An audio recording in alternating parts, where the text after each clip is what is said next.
Welcome to Oakland, California, where American League Division coverage on TBS is presented by T-Mobile. Welcome inside O.Co Coliseum in Oakland. It's game one of the ALDS between the Detroit Tigers with 93 wins during the regular season and the Oakland A's with 96 wins during the regular season. Welcome you inside the broadcast booth, everybody. I'm Don Orsillo along with Buck Martinez and Dennis Eckersley.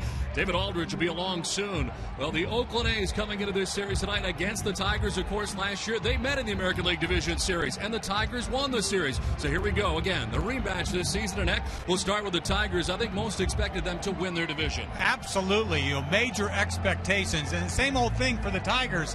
Great rotation. We're going to see Scherzer tonight, Verlander tomorrow night. Great lineup. Prince Fielder, Miguel Cabrera, everybody knows them. But the two additions that they added this year, Torrey Hunter being one of them, his veteran presence, and Victor Martinez, who came back from an injury last year. Hopefully these two players and their veteran presence can get them back to the World Series. On the other side, Buck Martinez for these Oakland A's. They play in a tough division. You're talking about the Rangers. You're talking about the Angels. So maybe they didn't expect to be back here again. I think you're right. Even though they won the division last year, everybody expected the Rangers and the Angels to be the champions in the West. But it once again was the A's. Last year, Bob Melvin started 4 rookies in the ALDS. Tonight, he's got his 40-year-old veteran Bartolo Colon, who had his best season in 7 years. Colon had a great fastball down the stretch. He spent 2 weeks on the DL. Got his fastball back and finished up 4-0 down the stretch. He has really thrown the ball well lately. So here we go. Game one of the ALDS. It's the A's and Tigers. Doesn't get any better than this.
Welcome you back to O.Co Coliseum, and it is a picture-perfect night here tonight in Northern California. 75 degrees to get it started tonight.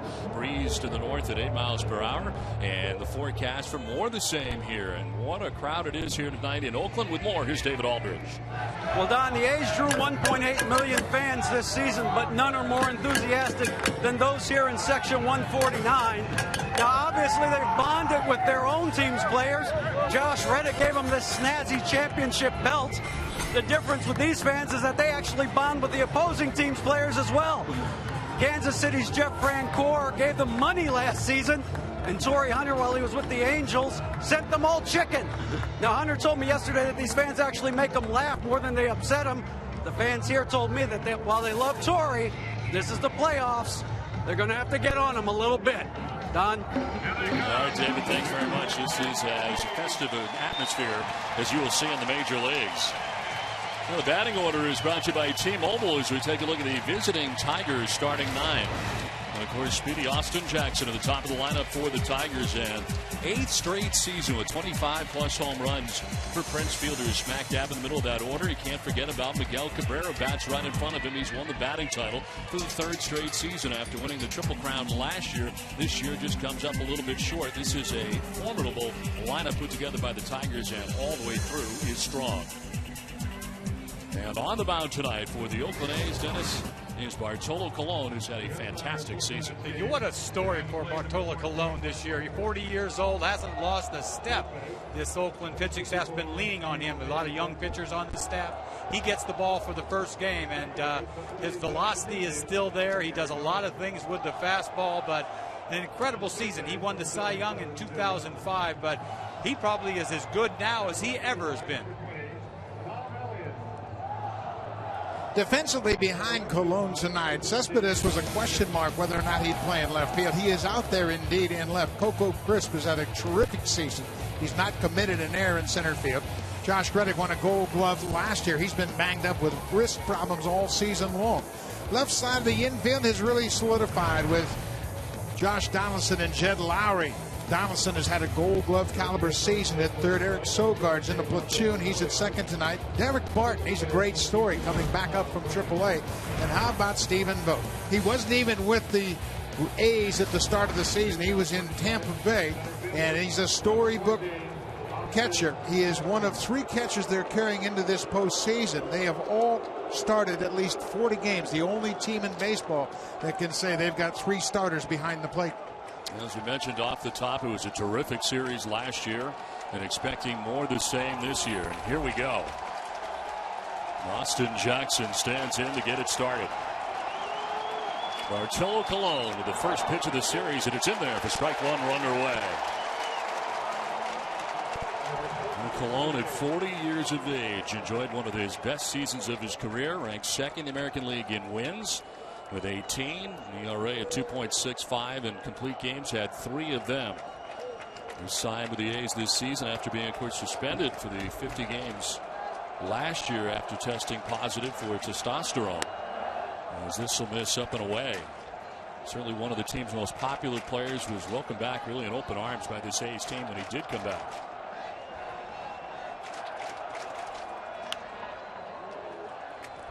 This is to right, and it'll get in as Reddick goes over to cut it off in the corner, and to second base goes Austin Jackson with a double to get it started here in the first inning. As we welcome all of those of you coming over from TBS, as it is the Oakland A's and the Detroit Tigers here in Game 1 of the American League Division Series. Don Orsillo, Dennis Eckersley, Buck Martinez, and David Aldridge coming to you here from Oakland at O.co Coliseum. And a good start here for the Tigers as Austin Jackson legs out a double to right field.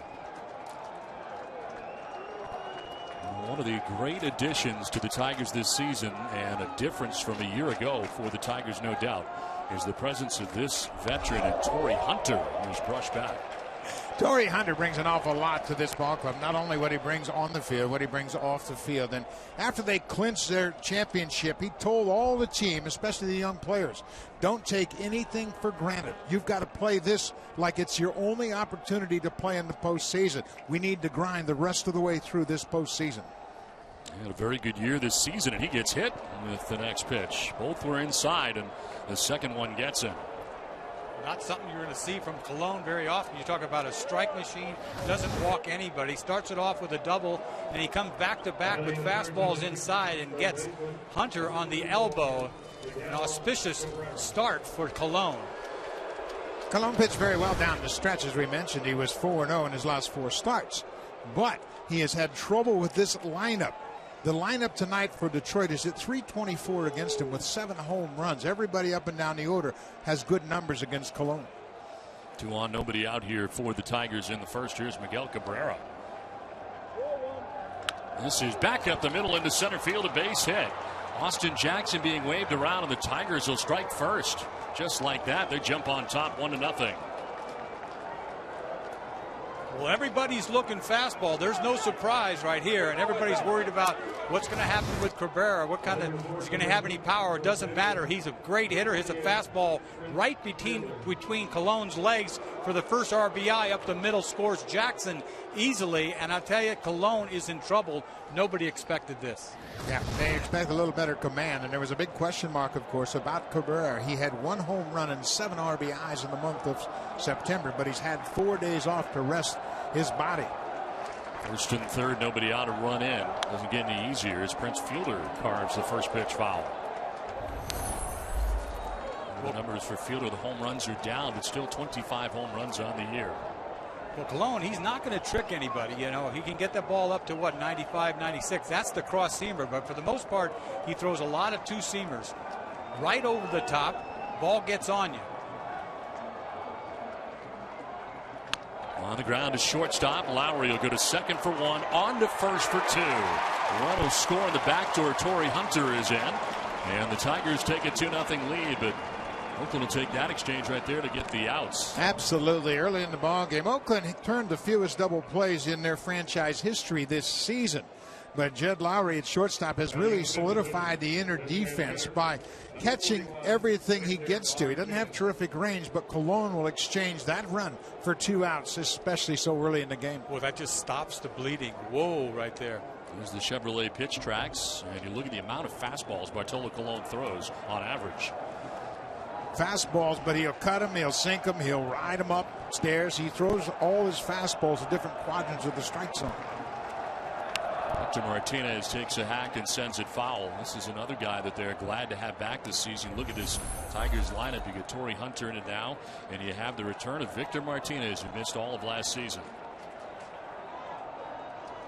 Give you an idea of how unusual it was for Torrey Hunter to be hit by Cologne. Cologne didn't hit anybody during the regular season.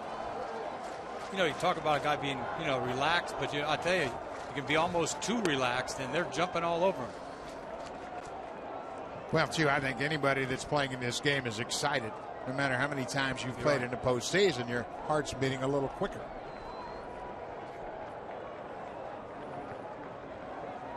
Two down, base is empty here for Martinez.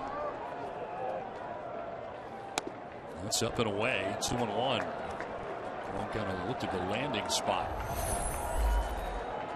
Victor Martinez has a lot of experience, obviously, in the postseason, but what a second half he put together. He missed all of last year with knee problems, and the first half of the season, he really doubted whether or not he could drive off that lower half. He hit .361 after the All-Star break. 100 points higher than he had in the first half. Terrific hitter, always a clutch hitter. Constantly a threat to driving 100 runs, and Martinez again hitting over 300. He's a career 300 hitter. It's good to see him healthy again. He being a big difference for them coming into this season. He and Torrey Hunter, but this guy, they missed him last year and still went to the World Series. And the knee injury last year, missing the entire season.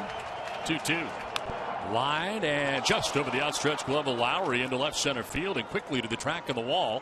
Martinez will head to second base and has himself a 2-out double. It's interesting. We met with Jim Leland before the game, and he said the difference in the second half has been that Victor's settled in. He now knows he can hit with 2 strikes as he does right here. That elevated fastball he stays on, drives it over the glove of Lowry and splits the outfielders and knocks it all the way to the wall. Martinez at second base with 2 down brings up Alex Avila.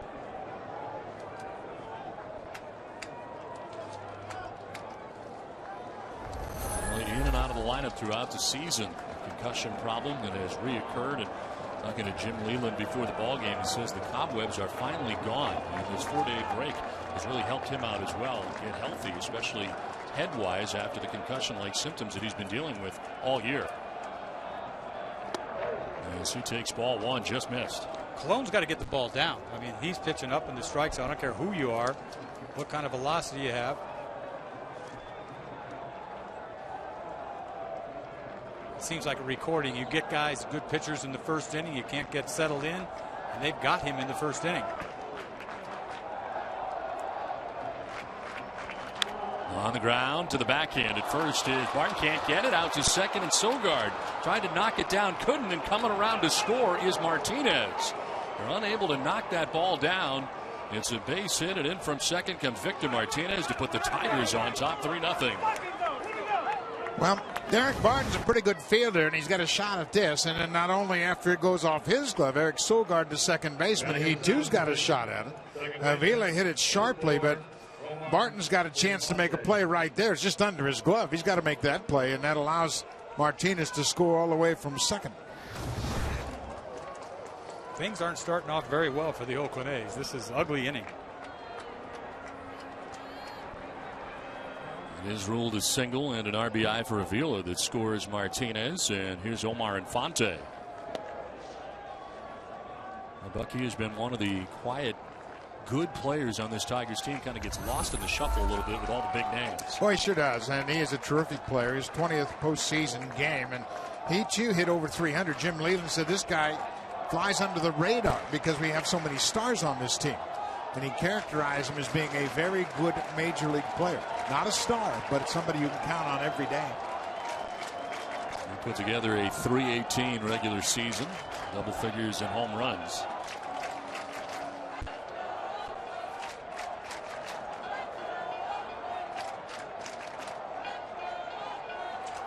Swings at the 1-1 and chops it out towards Lowry. He'll get a second for the force out that ends the inning. But a fast start for the Detroit Tigers out to the 3-0 lead. The A's are coming up.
How about the start for the Tigers on top 3-0 as the Oakland A's come to bat here in the bottom of the first inning. Batting order is brought to you by T-Mobile. See smack dab in the middle of that lineup is Brandon Moss, the DH, a .256 average on the season, but .296 since the All-Star break. And Brandon Moss gets his first 30 home run season.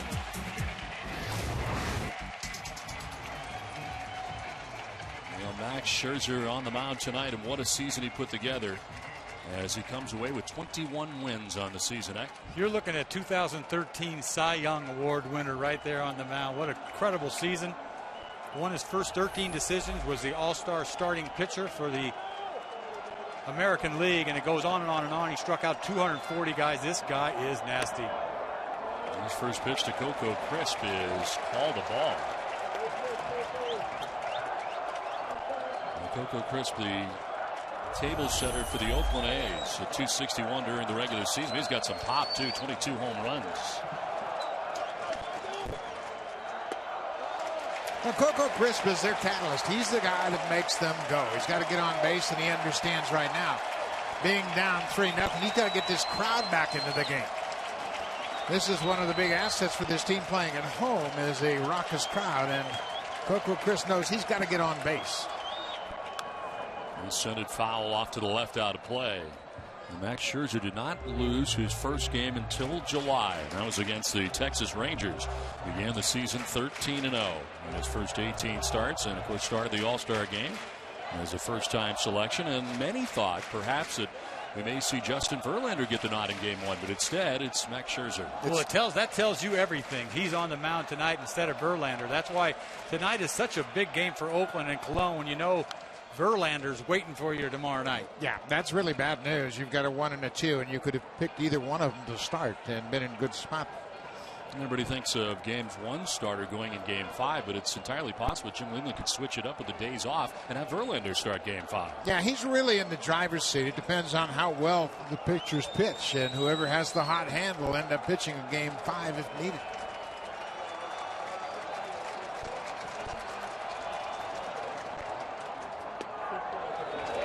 Ball 3, full count. You see that nasty changeup. Coco will not fish. This Oakland A club is a club that's patient and powerful.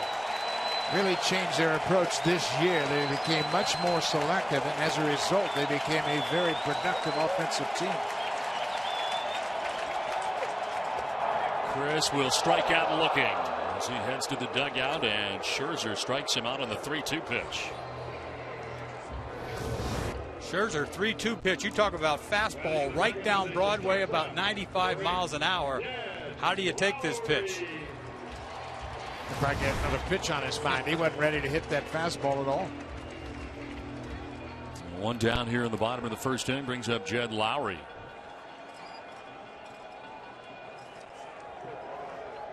Lowry addition to the Oakland A's and has had a very good season. .290 hitter this year for the Athletics with 15 home runs, and key for Lowry this year for the most part was able to stay healthy. First time in his career that he's played more than 97 games. He played in 154 games. Second on the A's only to Josh Donaldson in that category. He really gave them offense at shortstop, something they didn't have at all last year. Really gave them production, and it was first opportunity to really be an everyday player and stay on the field, and he put up big numbers because of it. 119 games at short, 24 at second base. Most of those coming in the first half of the season. I'll tell you what, Scherzer is bringing it. The ball looks like it's in the glove. I mean, he's got some hair tonight. I talked just the opposite of Cologne. Cologne looked flat.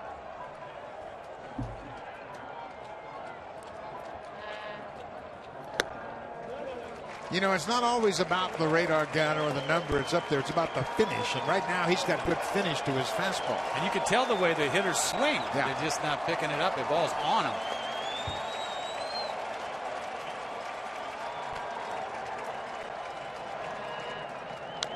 Lowry dribbles it foul. You know, he's got such an arsenal of pitches. You talk about 95-mile-an-hour fastball, and he turns over that, I don't know what it is. Is it a three-finger screwball or whatever? I don't know if it's a split or a circle change. All I know is it's nasty. It's about 10 miles an hour slower. And he's got a slider, and he tells everybody he throws a curve, but I don't see it that often. Not that often. You put another pitch in your mind.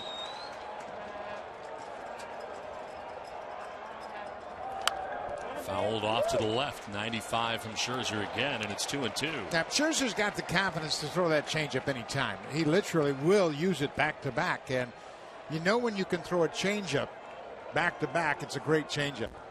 If you're going to throw a changeup 3-2, to me, that's when you really have a lot of confidence in it. You punch out 240 guys. That's what you're doing. You're not just throwing gas all night. Now he grounds it right side. Prince Fielder has it. A Scherzer will cover for out number 2.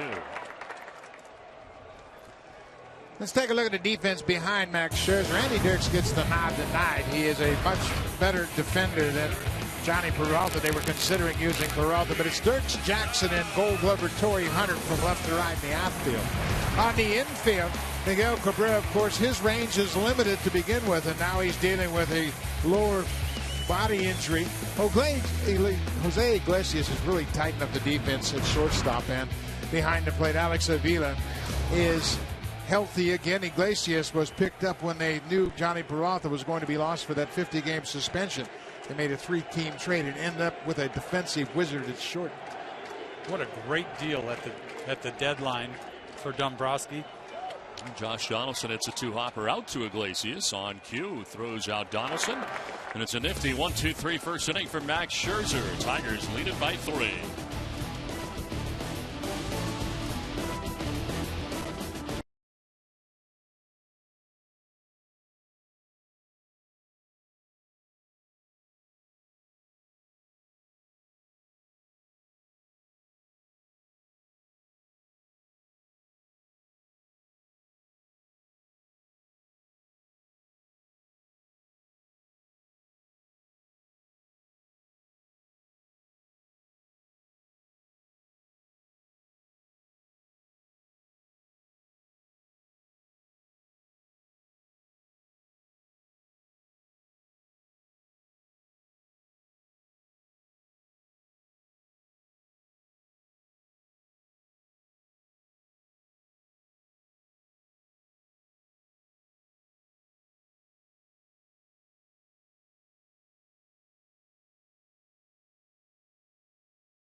Tigers have a 3-0 advantage over the Oakland A's. We head to the top of the second inning. Great manager Jim Leyland, hired as the Tigers manager on this date, October the 4th, 2005. Won the AL pennant his first season.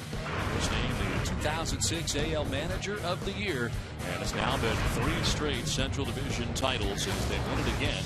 And have had the last 4 days off to get ready for this American League Division Series, and off to the fast start tonight with 3 runs in the first inning on top 3-0 over the A's as they come to bat in the second. And it's really amazing. And the Cologne had allowed only 10 first inning runs in 30 starts this season. He's given up 3 tonight. And what a fabulous job Dave Dombrowski has done again with the Tigers. They kind of reloaded this last offseason with a couple of new additions to what was already a very potent team. Of course, went to the World Series. Well, as X said, one of the key additions was Torrey Hunter. And Torrey Hunter reached out to the Tigers in November and said, I want to play for you guys. You got a good club. I love Jim Leyland. And sure enough, he signed a 2-year contract. Andy Dirks strikes out to begin the inning. Cologne trying to find his bearings here in the second inning after a rough first inning. Maybe Cologne has found his velocity. Good spot for it, too, down and away. Dirks pulling off.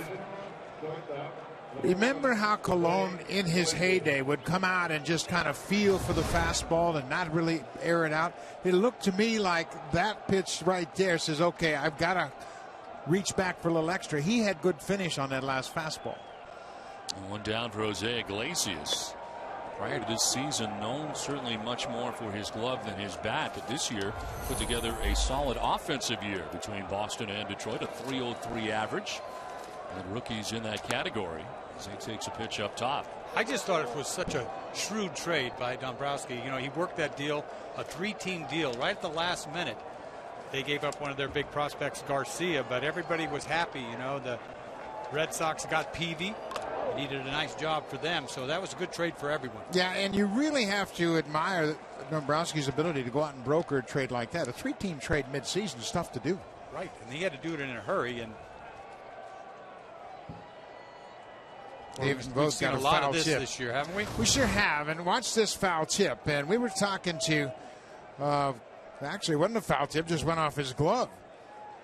Iglesias uses that bat and pulls it back, and Vogt got fooled by it, and it went right off the glove. But we have seen a lot of catchers go on the disabled list because of foul tips to their mask because of that concussion syndrome. Oh, it hit the handle of the bat. That's exactly what it did. The dark handle of the bat, and that's why it deflected over the glove. I was going to say, how can you whiff that? I mean, you never see that. You've seen that before. You duck and let it hit the umpire is what you do, don't you? But that's what happened. The foul tip went off the handle of the bat, and that's why Vogt wasn't able to put a glove on it. Colon falling behind 3-1 here to the number 9 man. That's in there for strike 2. Well, certainly Jim Leyland liked what he got defensively from Iglesias, who made just 3 errors in 71 games for the Tigers. This one fouled back out of play. Like you talked about the 3-team trade, and it appeared everybody was happy in the deal, and rarely does that happen, but it certainly happened in this case. Jake Peavy, the big part of that deal for the Red Sox. Jose Iglesias, a big part for the Tigers, with Peralta headed on the suspended list for the 50 games he missed, and the White Sox end up with some youngsters as part of that deal. And Garcia being the top. This one is fouled off. Garcia is a good-looking prospect. Of course, we saw him last year in the postseason, and they call him a mini Miguel Cabrera. He's actually bigger than Cabrera, runs better, and he's got hitting potential like Cabrera. But the White Sox got a fixture in right field for a number of years. Iglesias turning in a pretty good at bat here with 1 down. Payoff pitch from Colon. And slap it foul again. Heck, you pitched here forever. What was so beneficial pitching in this ballpark for pitchers? Well, I'll tell you what, I pitch here as a reliever. You know, I wish I would have pitched here as a starter. I'm not complaining, but as a starter, you can go after people, you know, especially at nighttime. You know, you get behind 3-1, you're not afraid to just let it go and throw the ball out over the plate and let him try to drive it out of here. Iglesias chops it towards short. Lowry has got to hurry, and he has got him. Iglesias thrown out for the second out of the inning. Iglesias really runs well. He had 35 infield hits this year, and Lowry had to unload in a hurry. Lowry gets rid of it quickly, but watch the stretch at first base. Derek Barton really goes out there and cuts down the distance and is able to retire Iglesias by about a half a step. Perfect throw and a great stretch at first by Barton. It's a good thing that he charged all the way, Lowry, because Iglesias gets out of the box. That's how he gets all those infield hits. 2 down for Austin Jackson, who takes a look at strike 1 from Colon.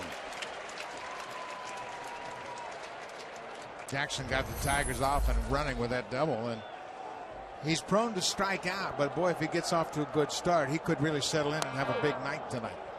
We talked about the speed of Austin Jackson. Led the American League in triples in both 2011, 2012, and last year, the first season of his career, he failed to reach double digits in triples, but of course plays in that big yard at Comerica Park. This one fouled off to the right. Really the replacement for Curtis Granderson coming over from the Yankees in that big deal. Now, it was quite an interesting trade, and that too was a 3-team trade that got a Max Scherzer in Detroit, but they like the way Granderson has played for New York. Of course, he's a free agent now, but Austin Jackson's been terrific for the Tigers. Cologne trying to wrap up a 1-2-3 second inning. This is high.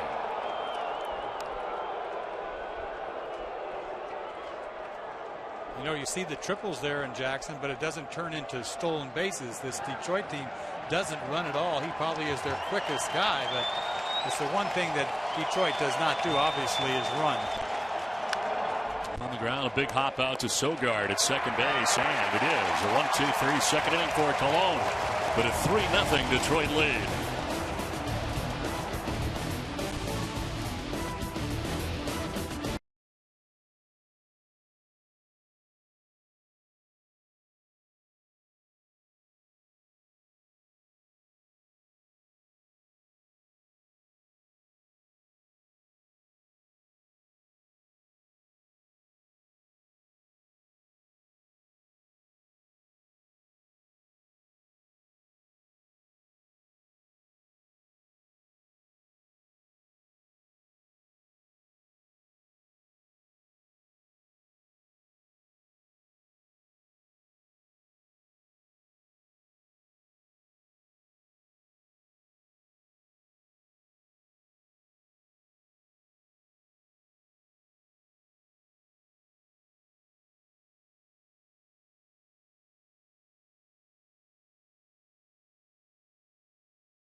Well, the innovative stat brought to you by Nissan. And these Tigers pitchers certainly throwing a lot of pitches. Their starters are. It's a good thing for the Tigers, not so much for the White Sox. I was going to say, that jumps out right away. The White Sox. What? I know they have Chris Sale, but who else? Yeah, they've got Tigers have people that pitch into the seventh inning, and they're going to have to do that throughout this series. One of the weaker parts of their team is their bullpen, especially the middle innings. And all season long, they've pitched deep, and their starters are among the best in baseball. That's certainly what Oakland is going to try to do, is get into that bullpen for the Tigers. They're all about their starters, and as you said, there's some real question marks about the middle portion of relief as far as the Tigers go. And they've had many different changing parts in that regard, and that includes their closer from the beginning of the year. And of course, Benoit doing that job now. You know, see what happened last year. We talk about Valverde. Remember in the playoffs, right here in Game 4, gave it up, and the Oakland A's almost came back and beat the Tigers, but things were so bad this year they actually brought him back right at one point. Exactly. Forgot all about that. Two pitches, a swing and a miss, and Scherzer picks up his second K as he gets Brandon Moss. And with more on Max Scherzer, let's check in with David Aldridge. Well, Buck mentioned it earlier. I mean, look, Scherzer is still primarily a fastball, changeup, slider pitcher, but he says that he really believes he's developed a curve that makes him more effective against left-handed hitters. He says he's studied Jake Peavy, as you mentioned, with the Red Sox now, and how he attacked hitters with that curveball. He said Peavy could slow down the slider that he throws to the point where it was effectively a curve. Scherzer tried it, and after throwing less than 1% of curveballs last season. He's thrown almost 8% of his pitches as curves this season, and opponents only hitting .205 against him during the regular season, Don. Well, the transformation has been amazing. Whatever he has done, it has worked out incredibly. 21-3 during the regular season, a 2.90 earned run average in 32 starts. I'm not throwing any curveballs. If I've got his stuff, man, I may throw one every once in a while. Maybe get me over a curveball for just strike to one. parade it out there. Let him say, I got a curveball too. Yeah. Hey, don't forget about this, but I'm not going to throw it anymore. I can throw it if I want to. I just don't want to. Cespedes waiting on a 1-1, and he'll line it foul off to the right out of play. This is a good break for the Oakland A's. They had 4 days off. Cespedes injured his right arm, and there were some questions as to whether or not he would be able to play in the outfield. Terrific defender. Naturally a center fielder, but boy, oh boy, has he been an impact player since the A's signed him. He got hot in September. He was cold early on. Didn't seem like the same player earlier in the season. This is line to left. Andy Dirks moving back, and he can't catch it. It's up over his head. One hops the wall as Cespedes is heading for 3. Throw in that direction and be off the mark, and he's got himself a triple.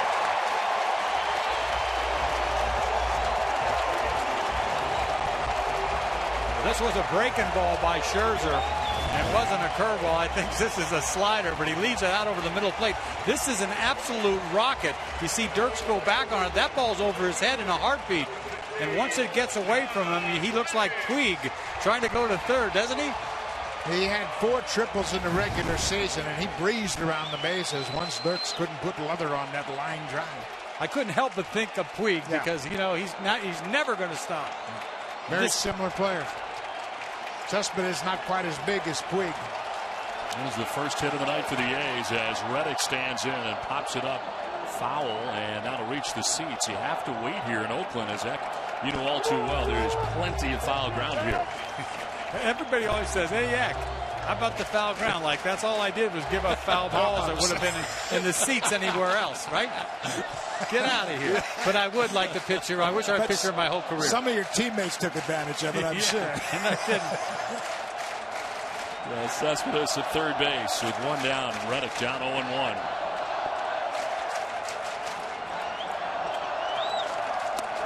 Big run for Oakland right here, just to get back in the ball game and let Scherzer know that they're not going to cower to him. Reddick's got to come up with a good pitch, something he can drive at least to the outfield. Take advantage of that triple. Just hit a ground ball, anything. Just don't punch out.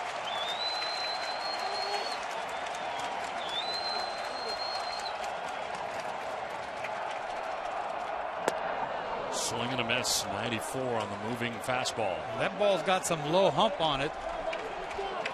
Doesn't seem like much, but it just jumps in there the last foot. That's where the radar gun is really deceptive. One guy can throw 98 and it's straight with no life, and Scherzer's got a lot of life at 94. I love late life.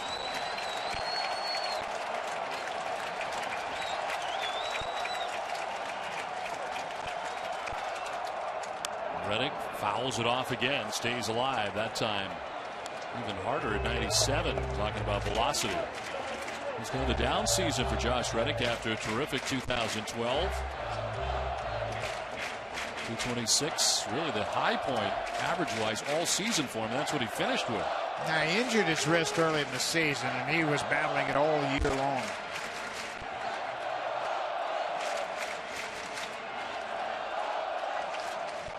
And a swing and a miss, goes chasing and strikes out. More fastballs from Scherzer. His third K, 2 down. Remind me of Verlander right there. That's a ball the hardest ball he threw tonight. You talk about 98 miles an hour. Ball's on the outside corner. No chance by Reddick. This is when Hump was Hump. That ball's there in a heartbeat. Yeah, especially with 2 strikes. It's very difficult to catch up with that kind of fastball, and Scherzer knows he's got a little bit extra in the tank, and that's the difference. That's why he was able to strike out as many as he did this year. So 2 down, Cespedes at third base, and here's Stephen Vogt, the catcher for the A's. Oakland carrying 3 catchers on their postseason ALDS roster. And we'll probably see all 3, according to Bob Melvin. Swing and a miss for strike 1. Stephen Vogt's a real interesting story. He almost quit baseball a couple of years ago in the minor leagues. He had torn his labrum. He was rehabbing in January. He told his wife he was ready to give it up, and she said, hey, give it one more week. And wouldn't you know it, things turned around for him. 3 catchers, and there's Kurt Suzuki, who they reacquired.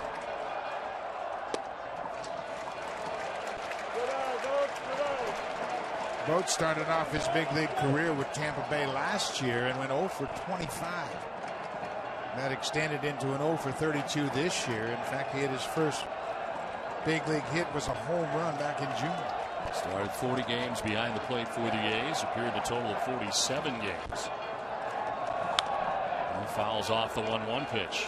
Yeah, this is where Scherzer knows he's got to get another strikeout. He's going for that strikeout. He'll probably elevate a little fastball here and run it up and away. At worst, Vogt's not going to be able to pull it, so he lifts the fly ball to the left, or he gets the strikeout he's looking for. Scherzer looks fresh tonight, doesn't he? Like he hadn't been out there in a while. He's got extra. 9 days. Yo.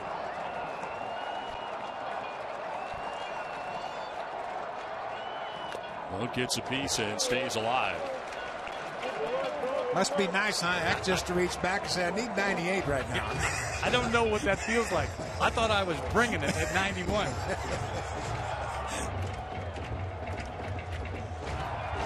Scherzer with 3 strikeouts out of the gate already. Now he throws that changeup. He'll spin himself into the dirt.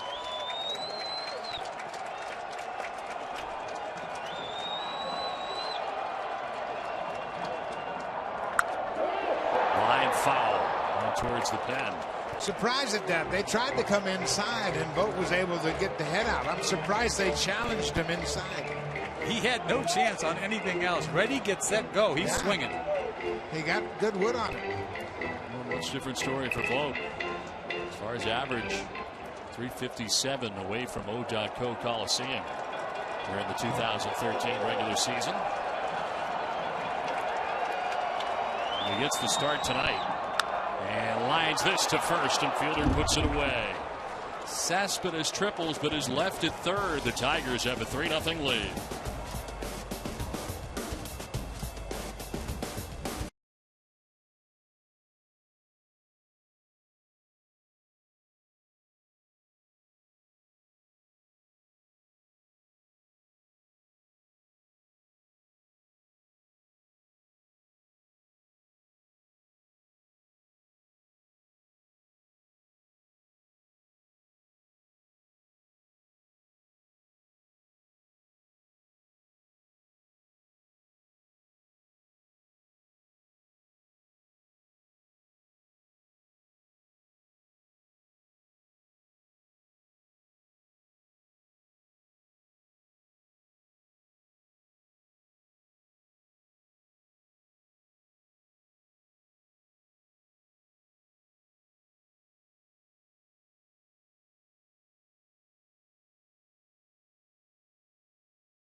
American League Division coverage on TBS is presented by T-Mobile. Well, it's a 3-0 advantage for the Tigers as we head to the top half of the third inning back here at O.Co Coliseum in Oakland, California. And it is Torrey Hunter, Miguel Cabrera, and Prince Fielder 2, 3, and 4 for the Tigers in the inning. Malone bouncing back after giving up the 3 runs in the first with a 1-2-3 second.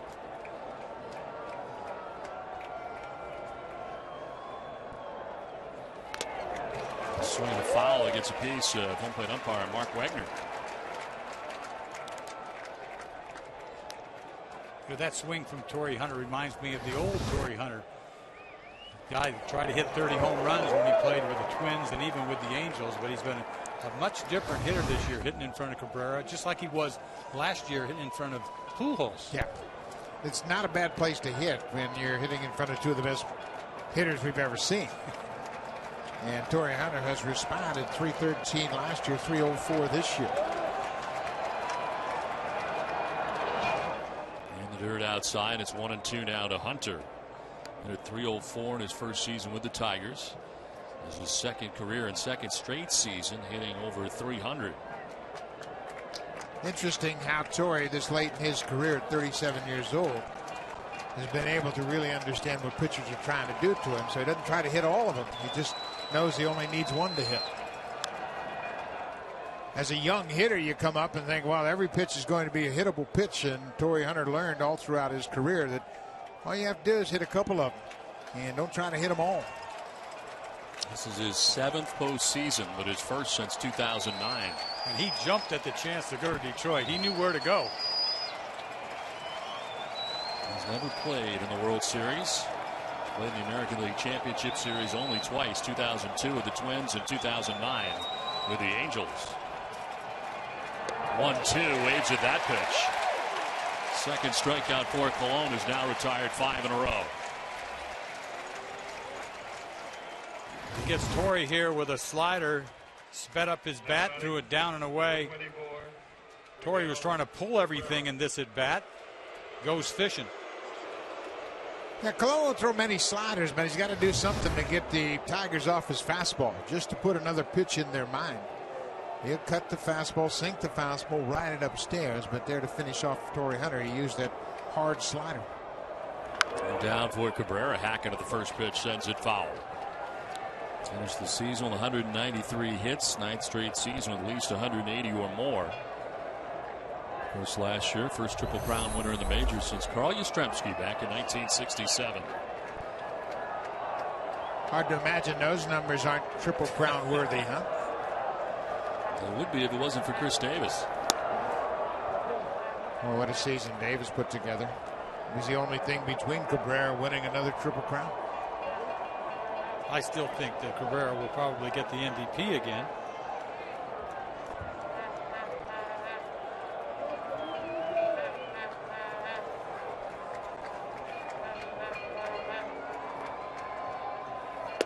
Especially when you take into account the number of games he played. He played in just 148 games.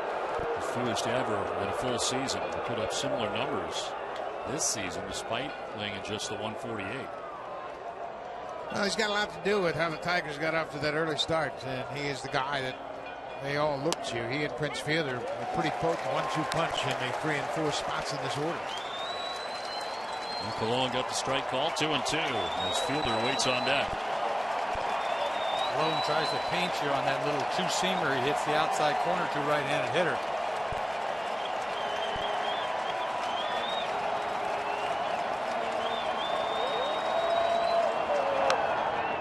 Foul, and we'll do it again. 2-2. Well, we were talking about the AL MVP race and some of the candidates from the American League. Cabrera with the 348 average, 44 home runs, 137 RBIs. Mike Trout with a good season, and Chris Davis with an amazing year, 53 home runs. Well, if it has anything to do with a winning team, Cabrera is the only one, and that was the difference last year, if you think about it, between him and Trout. Line to center. Crisp is there to make the catch, 2 down. Now the breaking ball that Colon used to retire Cabrera. Coco Crisp plays very deep in the outfield, and he can go back very well. He has problems coming in on balls, but that was a line drive right to him. And Cabrera using his hands very well, but I still don't see him driving with his lower half. He's been dealing with that hip injury and leg problems. I just don't know that he's going to get his hits, believe me. So I don't know how much he's going to drive the ball. 6 in a row retired by Bartolo Colon. 2 down here in the 3rd inning for Prince Fielder. Fielder bouncing into the 6-4-3 double play in the 1st inning. Colon wanted that. So did I. The Oakland infield shifted around a bit to pull. Not as dramatic as some of the teams that Fielder faces. Sogard on the edge of the grass is to the pull side at second. That's really become an important part of the game all around baseball, is the defensive alignments, and hitters become frustrated when they hit a ball on the button and there's a guy standing there, maybe in right field, maybe right up the middle. Swing grounded foul. Amazing how deeply the Oakland A's are playing Prince Fielder at the moment. They're about straight up, but they're pretty deep all the way around. You know, Buck, you talked about shifting like that, and one guy hits a shift against the shift and you get crazy. And I've been accused of that too, saying, you know, this is just a little too much, but it works. Yeah. And that's why everybody does it. It really works, and they have so much information now. They can track every at bat against all your pitchers, and you can get pretty fine with that defense. And here they cross it up once again. By the dive of Donaldson into left field. Cespedes quickly to it. New old Fielder to a 2-out single. Breaks up a string of 6 in a row retired by Colon. You know, Fielder, he's just not a dead pull hitter. Even in this at bat, he was trying to go over there a couple times. High fastball. He lets the ball get to him, get in on him. He throws his hands at it, hits a bullet down the line. Third baseman Donaldson, that's where he normally would be playing, but that ball's by him. Be interesting to see what happens in his next at bat and how he might straighten up the defense a little bit after that single. So 2 down, Fielder at first base, and it brings up Victor Martinez for his second at bat against Bartolo Colon. He doubled in the 1st inning.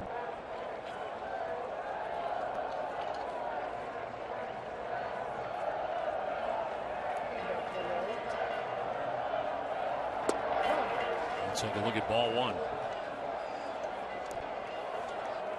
You're reacting like a pitcher. Always. You thought that was a strike, huh? And I can't say it every time, but oh, go ahead. He's missed a couple already this inning. But they do such a great job, I can't get on it. At least I won't. You have in the past. Yeah, a couple times.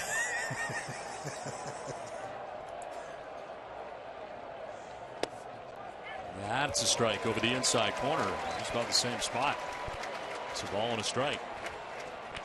Well, just like the hitters and having patterns, umpires are under a lot of scrutiny now because they have all the pitch tracks and they record every game and they're graded on their balls and strikes, and they're under more pressure than they've ever been in the history of the game.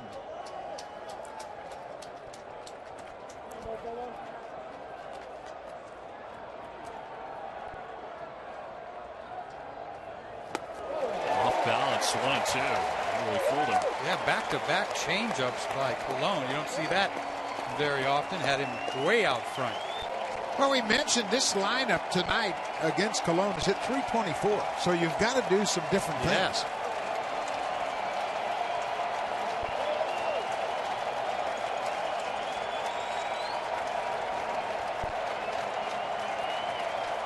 Fielder at first to count of 1-2 to Victor Martinez with 2 down here in the top of the 3rd.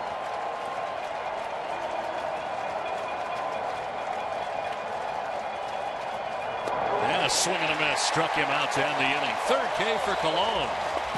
Starting to get it together after a tough first, and as the Tigers on top, 3-0.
3-0 Tigers have the lead as the A's come to bat here in the last half of the third inning. Derek Barton, Eric Sogard, and Coco Crisp anticipated in the inning. 8, 9, and 1 coming up for the A's.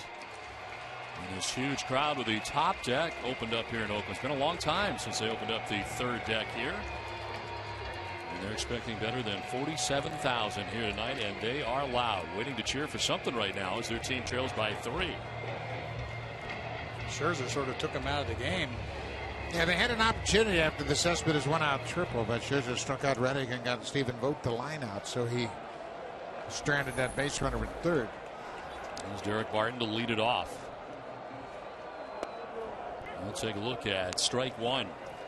Barton appeared in 8 games in May before being sent down. He resurfaced again in late August and then played in 29 of the final 33 games for the Athletics.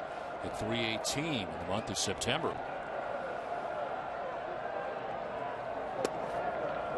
Barton was initially drafted by the Cardinals, and he came to Oakland in a big deal along with Kiko Calero and Dan Herron from Mark Mulder. And Barton was really a high prospect. They thought he was going to be a perfect Moneyball type player with an on-base percentage, the ability to walk, and it really kind of hurt him. That's what I remember of him. Yep. He was the on-base machine. He walked a ton of times, but he just couldn't hit. But he's found his way back to the big leagues. Originally a first-round pick of the Cardinals back in 2003.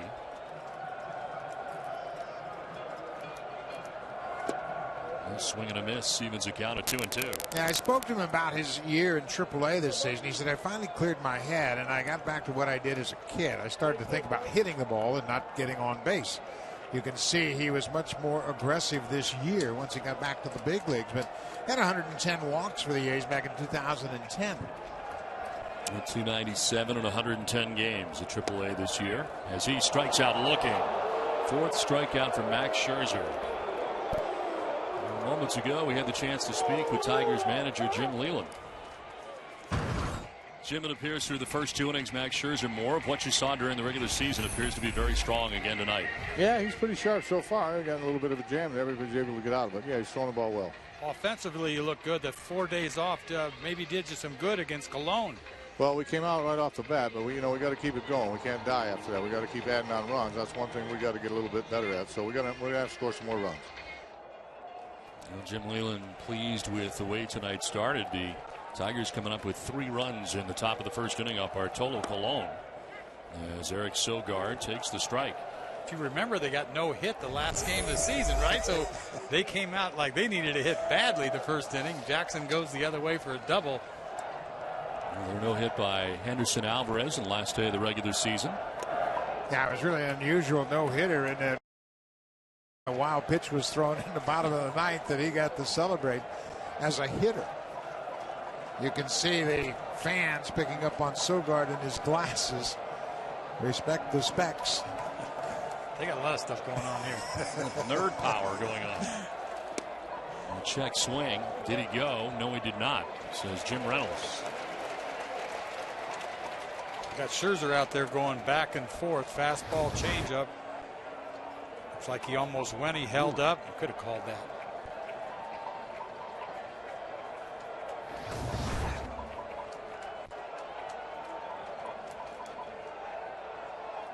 Sogard grounds one softly left side. Cabrera was in on the grass and he throws him out for the second out here of the third inning.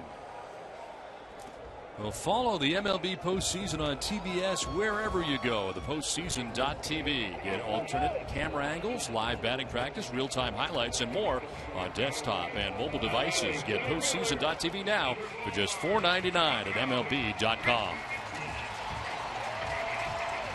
2 down here in the last half of the third inning. And the leadoff hitter for the Oakland A's, Coco Crisp. That's his second at bat of the night. He struck out looking in the first inning.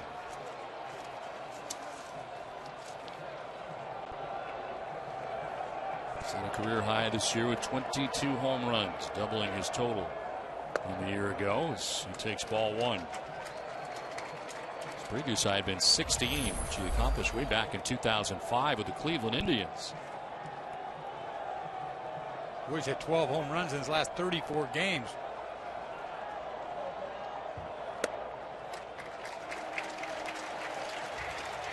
First time up, took the count full, took a fastball right down the middle. It's one of the 4 strikeouts so far tonight for Max Scherzer.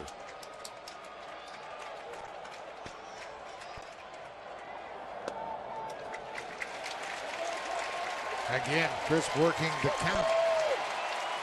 Trying to get something going for Oakland. He's played in Cleveland, Boston, Kansas City, and now Oakland. And he's probably found a home here in Oakland. It's a good spot for him. Yeah, he'll take ball 4. Was not sure. He waited there. Thought Wegner was going to call it a strike, but heads down to first base. A 2-out walk and the first free pass given up by Max Scherzer. Wegner has more of a tendency to give you that ball down. This ball was borderline high and away. 3-0, sometimes you get that.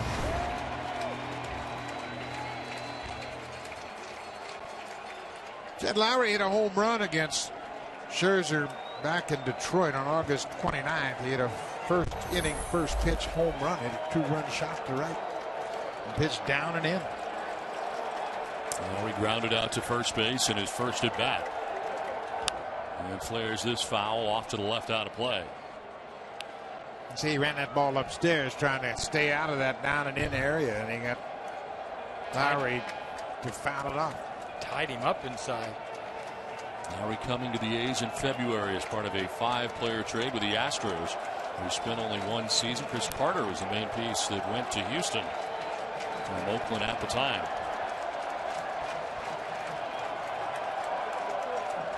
Very soft toss to first. Scherzer does not like going over in that direction. You can see it right there. Yeah, he's quick off the mound, but then he doesn't really put much into the pickoff throw. He's been charged with 3 errors this year. And he's a little tentative when he goes over there. And here, you can't afford to throw it by the first baseman, because it'll go a while. We're running for days. You're not going to pick him off anyway, so what's the difference? A little bit firmer pickoff there.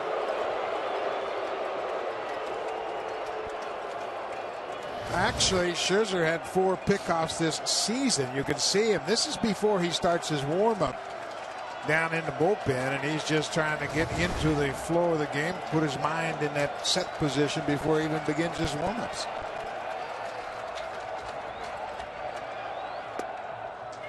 Lowry takes the strike.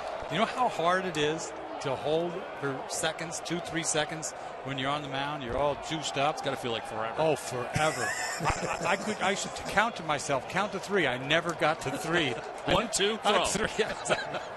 They get those signs on the bench. They hold, and it takes a long time. 1, 2, 3. Eck would have already thrown it. Wow. Step off. Somebody's got to do something. Step up. Yeah, that's the hold sign, and that'll all come from the bench. Hold, see if Coco's going to tip his hand. Throw over, side step, step off, pitch out. All kinds of signs come from the bench. Pitchers and catchers used to figure that out, didn't we? Tony La Russa used to do it all the time. He tells you what to do, and then the bench is yelling at you over there, saying, "What are you doing?" I said, "It's not me. He told me to do it." 0-2 to Lowry's in the dirt. Knocked down by Avila, gets behind him, and Coco Crisp broke right away and gets to second. Hesitating there with the ball in the dirt. He'll get into scoring position with 2 down. Avila has no chance on this. This is a changeup way up in front of the box. He slides to his right. It just eats him alive. But 2 outs, Coco Crisp gets into scoring position.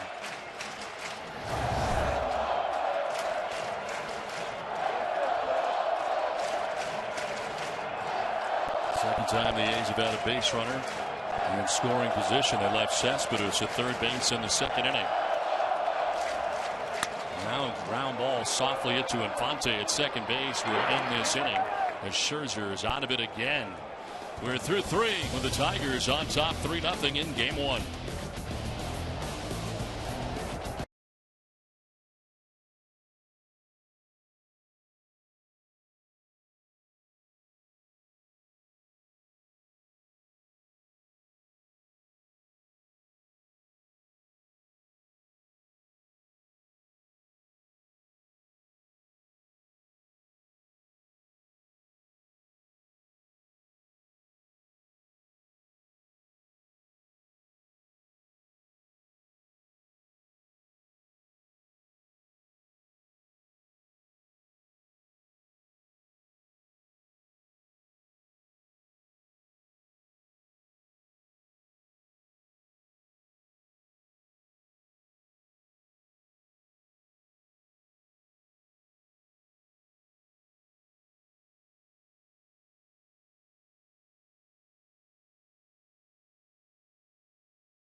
3-0, Tigers have the lead. How far does John Smoltz think the Los Angeles Dodgers can go?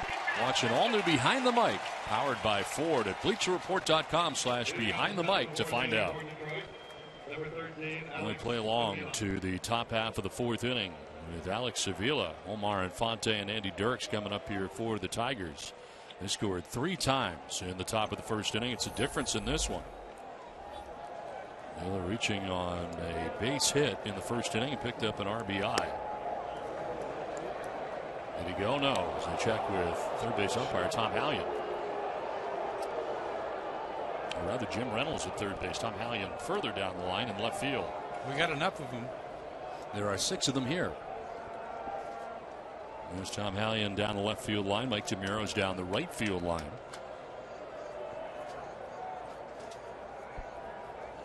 And a ground ball into the shift on the right side. Sogard throws out Avila for the first out of the fourth inning.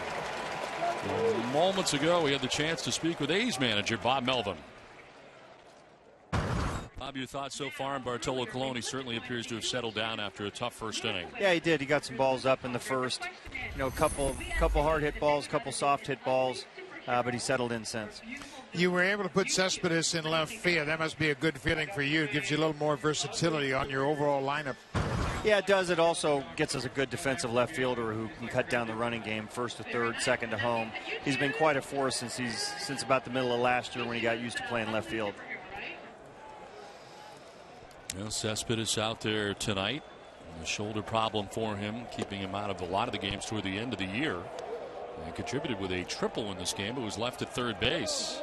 The A's have left a runner at third, left a runner at second. And have not scored here as the Tigers bat in the fourth inning. Omar Infante taking a couple of close pitches, and it's 3-0. Yeah, Colon wanted that last pitch. He thought that was a strike. You could see his hesitation after he threw the pitch. Now he's got to work all the way back from a 3-0 count. And it's on the outside corner as Infante gets the bad news from Mark Wagner, the home plate umpire. He looked like he just aimed that ball on the outside. He was going to throw a strike right there. In September, when he threw the ball so well, he was really aggressive and really used his legs and got the velocity up from a 96. So 89 there. He does a lot of things. It's one pitch, but he can do a lot of things with it. He hasn't got the velocity tonight. No. Not even close. No. He threw a couple pitches in the second inning that were 94, but we haven't seen that zip he had in September. In his playoff career, he is 2-3 with a 3.61 earned run average in 9 starts. 6 of them coming with the Cleveland Indians and 3 with the Angels. He's on the ground left side, and Donaldson to his left spins and fires, not in time. The ball took too long, and Infante beats it out. Well, Josh Donaldson got a tricky hop, and that took him and made him do a 360, kind of knocked him off balance. Watch right here. It's going to knock him back a little further. He stumbles, and that stumble costs him about a half a stride at first. Infante's able to leg it out despite the good stretch by Barton. Well, nothing can go wrong if you back up on a ball. And like you said, he stumbled a little bit. And I don't care what kind of arm you have. If somebody can run a little bit, you're going to be safe. And obviously everybody in this atmosphere is going to bust it out of the batter's box, and every play is going to be bang, bang if you hesitate. We'll check on Infante at first base. Andy Dirks, the batter here for the Tigers. A strikeout victim in the second inning.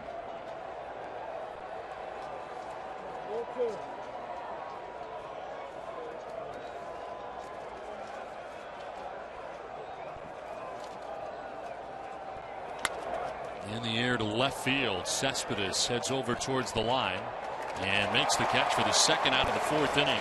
Infante back to the bag at first, 2 down.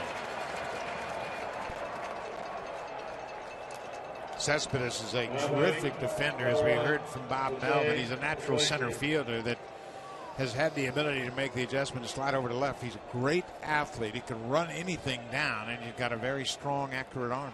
You know, Coco didn't take to move into left field last year. They switched him around, and I think that was the right thing to do for Coco.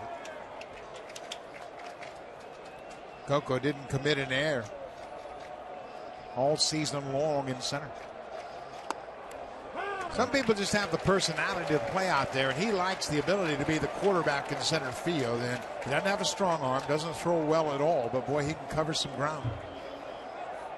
Like you said, he plays deep. You'll see him make a lot of catches at the fence. Jose Iglesias bunting at the 1-0, drops it down the third baseline. Donaldson was playing in, throws him out to end the inning. The Tigers leave Infante at first base. Good 3.5. It's 3-0 Tigers.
MLB Network is your home for another Division Series game Monday. Catch the Oakland A's at Detroit Tigers. Game 3 at 1 p.m. Eastern.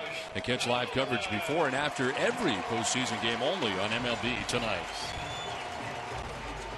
3-0. Tigers have the lead over the Oakland A's as the A's come to bat here in the last half of the fourth inning. 3, 4, and 5 for the Athletics. Donaldson, Moss, and Cespedes. Tough part of the order, but so far no part of the order has been difficult for Max Scherzer. 50th pitch of his outing is in there for strike one. Donaldson's now 27 years old. He was originally drafted by the Cubs as a first-round pick in 2007. He was a catcher, and he caught 3 games for Oakland last year, but they needed him to play third when Scott Sizemore went down with a knee injury last year. And boy, what a transition he has made. How do you go from a catcher to be this type of player? Well, catchers are great athletes. I mean, the range that he had, you'd never know he was a catcher. No, he's a terrific athlete, and what he's done at third, just the number of games that he's been able to play, and he's getting better and more confident all the time. So, Buck, if I got this right, catchers can play anywhere. Anywhere. Not as well as Donaldson, but anywhere. That was his first full season in the majors, playing a team-high 158 games. This after 2012 when he was with Oakland. What a year he had. 301. And last year he went back to the minor leagues. He didn't like that call. And you can see he's telling Mark Wagner that he thought it was off the plate outside. Fifth strikeout for Scherzer. Donaldson not pleased. Not sure when he's going to come back and throw that punch-out sign on you. He thought that ball was outside. I'm sure that Scherzer thought he caught the corner with a little tail on it, but he had something to complain about. And Scherzer had 8 games with at least 10 strikeouts during the regular season. Season high was 12, which he did twice. Donaldson still steamed. He's out number 1 of the 4th inning. There's Brandon Moss. He takes strike 1. What was that? A curveball. Yep. That had to be the first one. Get me over curveball. Yes, strike 1. Yep. Just to plant it in their minds. He won't use it often, but that was effective use of it.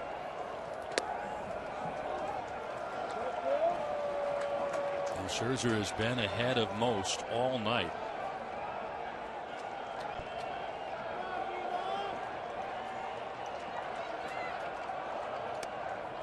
Falls behind here, though. 2-1. Boy, he pulls that ball off the glove side a lot. He's been ahead tonight a lot. That certainly puts the A's in a swing mode, but it's really interesting how when he misses to that glove side, he misses badly. Also fouled back to the screen, evens it at 2-2. You can see him missing to the glove side when he's trying to get on a pitch, like try to throw it really hard. But when he pulls that changeup, it seems like if you're going to miss with a changeup, it'd be much easier to miss away accidentally. It's hard to argue with the way he's been throwing tonight. Now he's done pretty well.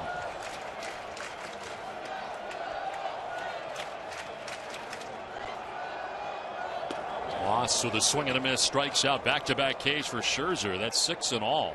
And the second time, then Moss is down by way of the K.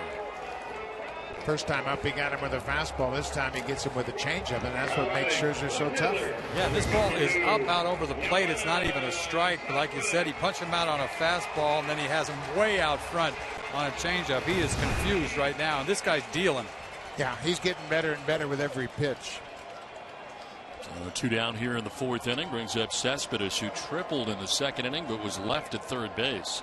This is the best opportunity the A's have had to score in this contest. And he'll foul it off to the right. We talked about his sore throwing shoulder. Played in left field only 1 time over the last 15 games of the regular season, but starts tonight in game 1 of the ALDS. Played left on the 27th in Seattle, but didn't play in the last 2 games of the regular season.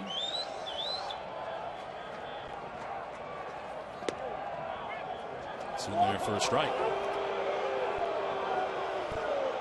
Crowd not liking that. It was a borderline call.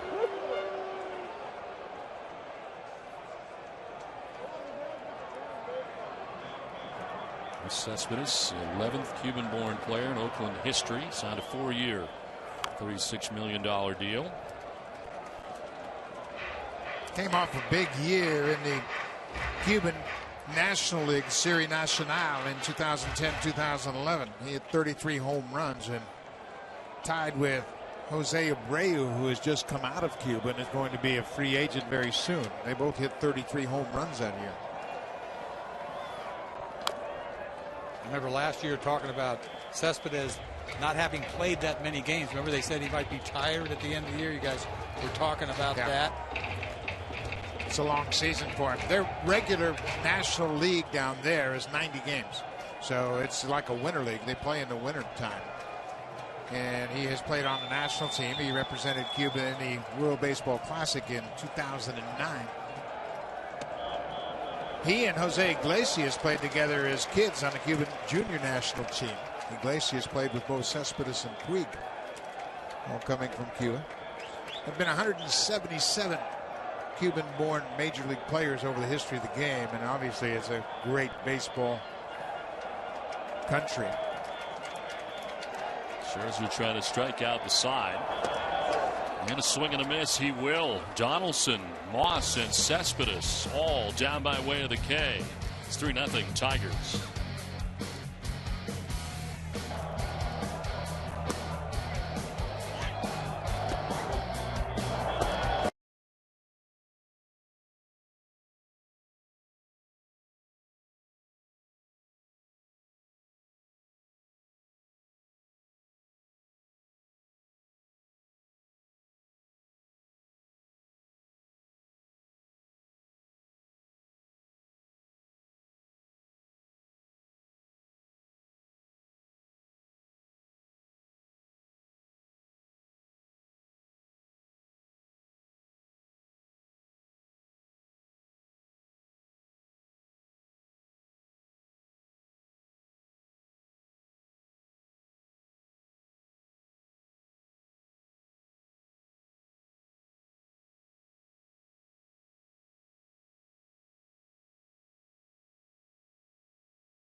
top of the Tigers order, Austin Jackson leading it off. Torrey Hunter, then Miguel Cabrera expected in the inning. There's the 0-1 pitch. Swinging a foul tip for strike 2. Jackson made some nice adjustments since he's joined the Tigers. Lloyd McClendon and Toby Hara, the assistant hitting coach, got him to calm down his leg kick, and that has allowed him to hit more consistency at the plate. That's a pretty good pitch.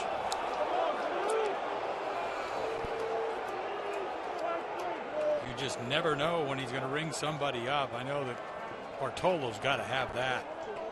Made 3 good pitches.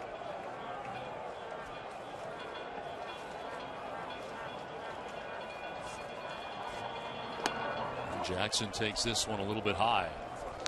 Came out of his delivery there, and that's why he threw it up and out of the strike zone, trying to reach back for a little extra, and that never really works. And Jackson during the regular season hitting at .296 against right-handers. Overall, .272 on the year. And he'll take strike 3. Newitt takes with him the 4th strikeout for Bartolo Colon. Well, it's time for our Goodyear Superior Performance, and we spotlight Gary Cole and the work that he did today for the Pittsburgh Pirates as they're able to come back in that series. He goes 6 innings, giving up just 2 hits and 1 run. He walked 1 and struck out 5 as part of the victory today for the Pirates. Right back at you, St. Louis Cardinals with a young pitcher. Then the Cardinals have a number of them. Torrey Hunter tries the bunt with Donaldson at deep third base, and his throw will be late. Well, a bunt single for Torrey Hunter. Took a look, saw Donaldson down the line deep, and drops it down. Well, Torrey Hunter always plays with his head up, and they peek down at third base. And when you've got a guy like Miguel Cabrera behind you, any way to get on base is going to be a benefit. Donaldson's a great athlete, but Hunter got out of the box in good shape. That is a blueprint bunt. Maybe a little too hard, but Donaldson got to it. Did all he could to make this play. Hunter safe, easy. See how athletic those catchers are? He made a heck of a play, but Hunter put down a perfect bunt. I mean, you could have done that if you wanted to, right? But you just decided to stay behind the plate. I like catching too much. Right. You're just too smart. You want to catch. 1 out base runner here for the Tigers, and Miguel Cabrera, the batter. I think they got to pitch Cabrera in just to see if he can turn on something. We've seen what he can do out over the plate. He's hit 2 line drives, a ground ball up the middle for an RBI, line drive to center. If he's having trouble with his hips and legs, he's going to have a tough time opening up those hips and getting to the inside pitch. Well, he made a mistake there. He threw him a changeup inside.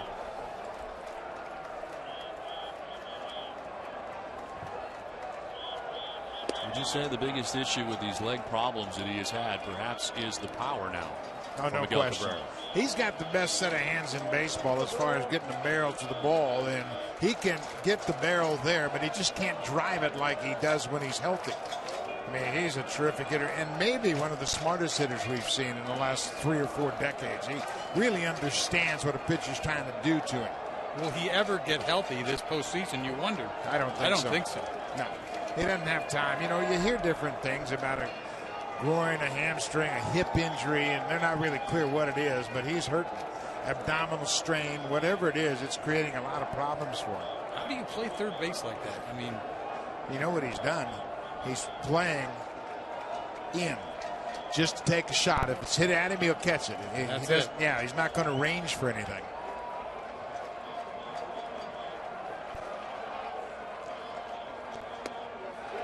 Did he go on the 1-1? No, he did not. So C.B. Buckner. 2-1.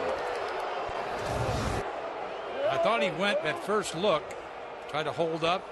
That could have went either way. That could have been called a strike. Anytime it cuts the plane of that home plate. Tell you what, I think batters are very savvy when they use those dark bats. Those things are hard to really tell when you have to make a call if you're first base umpire where that bat is going to break the plane of the plate or not. Swing and a miss. That moves away. 2-2. That is an ugly swing. Yeah. You never see Cabrera look flat-footed like that. He's got to use his hands. Right. He doesn't have the ability to use his legs to get to that ball. You know, this ball was thrown right by him. It's away. It's a funky swing. Yeah, you can see his lower half's not in that swing at all. He's using his hands.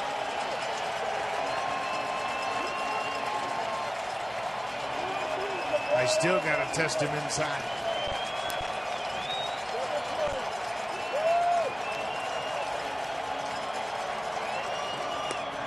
Back outside again. He won't chase. He didn't want to leave it either. No. If anything, I'm yanking it. He's really good away. When he is healthy, he hits them to right. Al Kaline, the great Hall of Famer of the Tigers that is with the ball club, says he hits the ball as hard to right as I used to pull it.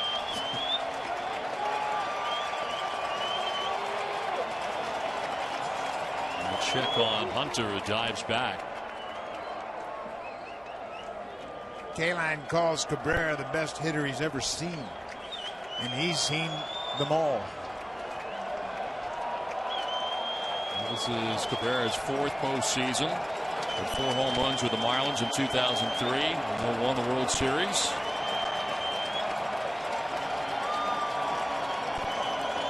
Hunter takes off, and this is in the air to right field. Josh Reddick makes his way in and puts it away for out number 2.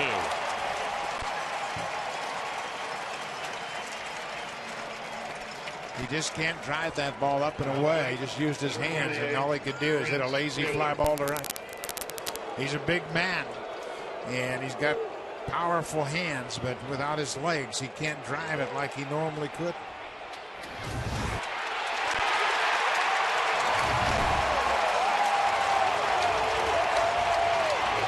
They're able to get Torrey Hunter to end the inning as we head for the bottom of the 5th inning. It's 3-0 Tigers.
Three 3-0. The Tigers have the lead, and Torrey Hunter is gunned out at second base by Colon as they get Colon's attention in the infield, and he was taken off. So Lowry applies the tag, and actually he was safe Well, the question is, where is Torrey Hunter going with Prince Fielder at the plate? Yeah, it's not a good play. You got Prince Fielder at the plate, and the Tigers aren't a tricky team. You know, they're going to pummel you. They're not going to trick you.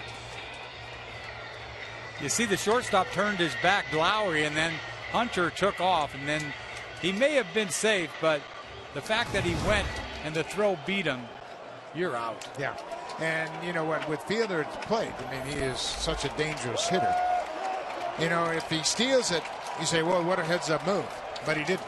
Exactly.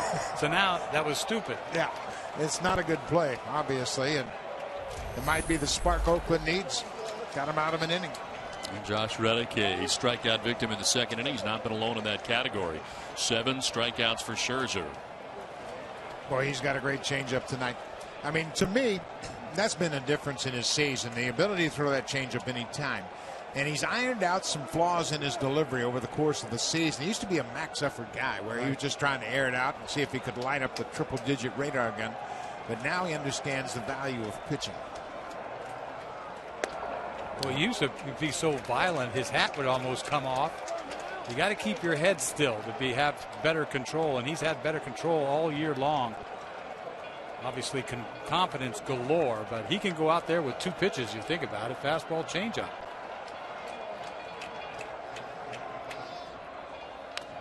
You were a command guy. How important is it that your head stays on line where you can really drive toward the plate? Well, I didn't throw as hard as him, obviously. And every time you try to throw too hard, you come out of your delivery. And velocity's not where it's at. And until the last day that I pitched, I wanted velocity. You know, and I'd make a bad pitch saying, why do you want to throw it so hard? Throw it where you're supposed to.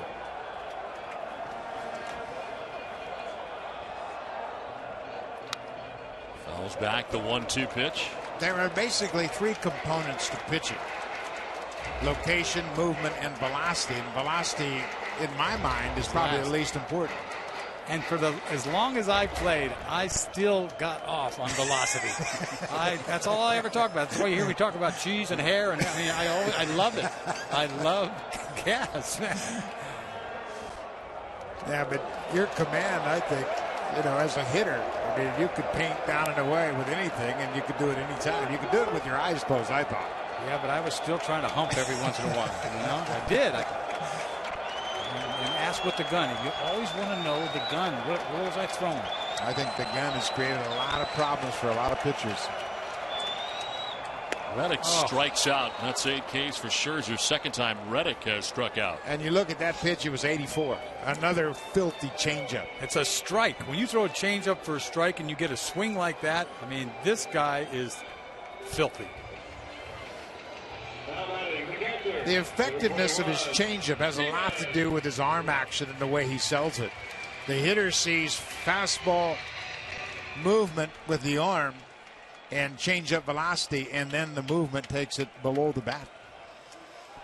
One down here in the bottom of the 5th inning. Stephen Vogt, the batter, and he'll take a look at ball 1 away. But it takes pitchers a while to really learn how to pitch. When you first get to the big leagues, you imagine that every hitter can hit everything. Well, that's not the case. It took me 2 years. I tried to max out every time. I threw the ball as hard as I could every pitch. And I walked the house my first year. You know, did all right. But I walked the house. I finally figured it out. Well, you had great stuff. Yeah, I'd punch guys out, but I'd walk guys, and I did. You know, I got away with it.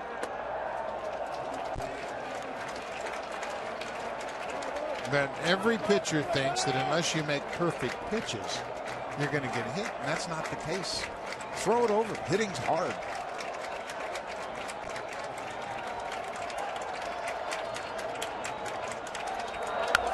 Vogt hits a high fly ball to right field. Torrey Hunter makes his way over towards the line and takes care of out number 2. That's 6 in a row retired by Scherzer now, who's given up just 1 hit so far through 4 2/3 innings. That was a triple by Cespedes. Oakland's had only 1 other base runner, Coco Crisp, with a 2-out walk in the 3rd inning. He's been outstanding so far here in Game 1 of the ALDS.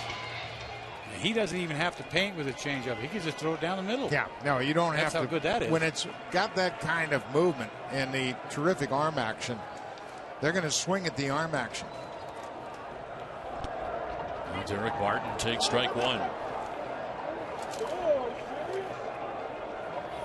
75 total pitches here for Scherzer with 2 down in the 5th inning. When you have 8 strikeouts, you expect to throw more pitches than that. There's that hook again, huh? He's thrown 2 of them, and they've both been for strikes. You don't have to throw it a lot. We saw the gas that he had. The best gas he had was when Cespedes was on third base. Yeah. He struck out Reddick and then got the line drive to the first baseman.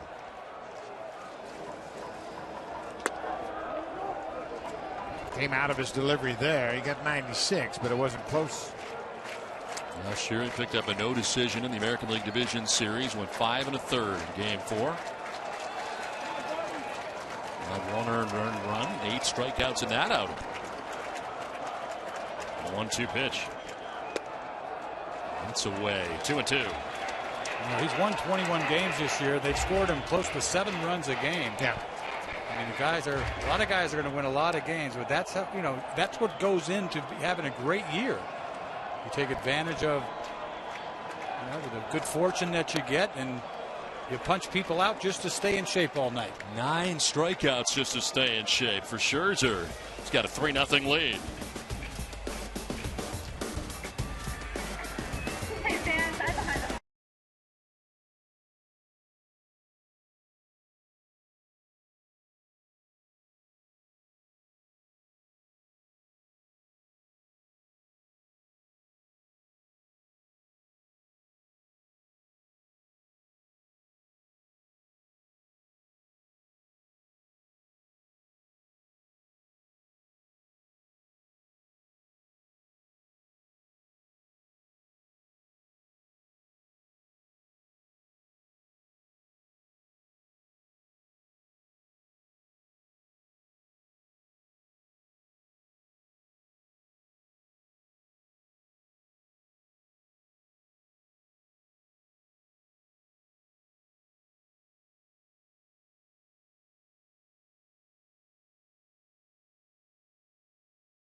American League Division coverage on TBS is presented by T-Mobile. Now back at O.co Coliseum in Oakland, California, where the Tigers scored 3 times in the first inning and enjoy a 3-0 advantage as we head to the top half of the 6th inning. Prince Fielder was batting when Torrey Hunter was caught stealing to end the 5th inning, so he leads it off here in the 6th. And hits one out to left field. Cespedes backpedaling for the first out of the inning. Well, the A's certainly have enough offense to get back in this ball game when you think about home runs and the balance in the attack. Detroit has spread it out tonight. 7 hits from 7 different batters. But Oakland has that same kind of offense. They don't have to lean on one guy. And I think they have the ability to erase this 3-run deficit in a heartbeat. Now Colon appears to have great control of the strike zone now. He's come around, but the problem is Scherzer. I mean, he's been going after people with strike one, making them swing the bat. So that patience has not paid off. Well, Prince Fielder out number 1. Victor Martinez, a 1-for-2 night as he doubled back in the first inning. And it was part of that 3-run first for the Tigers.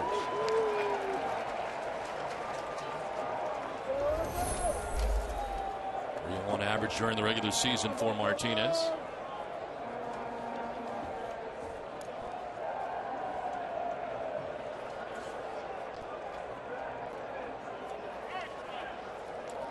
Well, the Tigers have made big commitments to so many of these players.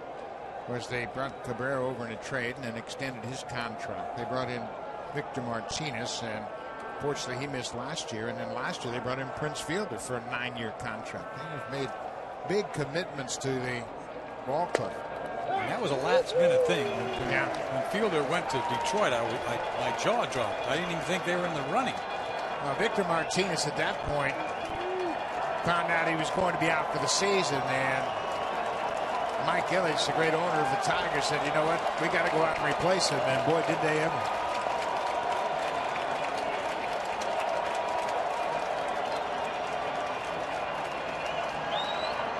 Martinez laces this foul. He's out ahead of it.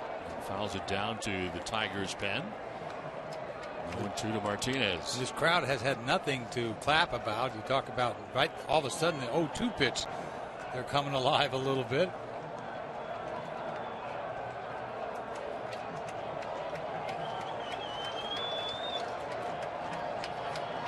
They've been quieted tonight by Max Scherzer. He's allowed just 1 hit on the night. Colon's been very good since the first inning. A tough first inning, giving up 3 runs. There's that swing back fastball he uses to left-handed hitters trying to catch that inside corner. Just didn't move enough. Tigers scored 4 runs in their final 4 games of the season. They were really scuffling down the stretch. In that last 3-game series, they were swept by Miami, including that no-hitter. Victor Martinez, who mentioned he missed all of 2012 with a left knee injury, rebounded in a big way this year by playing a career high 159 games in 2013. And a 301 average during the regular season, 7th season of 300 or better the last 8 years. And Detroit did what they had to do against the Cleveland Indians. That's who they beat up all year long. I want to think the Indians ended up just a game behind them by year's end. It wasn't that close. Upstairs. When you look at the record 15-4 against the Indians, I mean, they really slapped them around and said, you guys aren't ready yet for prime time. Totally. They swept them in Cleveland. That was the killer for the Indians at the time. The Indians had a great season. They came out of nowhere, and Terry Francona certainly did a heck of a job of bringing that club together. Martinez lifts it down the left field line, and this will make its way foul and into the seats. You know, the Indians were another great example of putting together character. They brought in Giambi, they brought in Nick Swisher. They got Yan Gomes from the Blue Jays, a backup catcher that turned out to be their everyday catcher. And they did a nice job with the pitching staff. When Masterson went down, they had guys that step up. Zach McAllister and Danny Salazar pitched well down the stretch. Had a good year. Because I thought at the start of the year, Jimenez, he looked so bad early on in the season. I thought he was done, and boy, did he turn it on. A good battle here for Victor Martinez against Bartolo Colon. Again, the 2-2. The 8th pitch of the at-bat misses up top.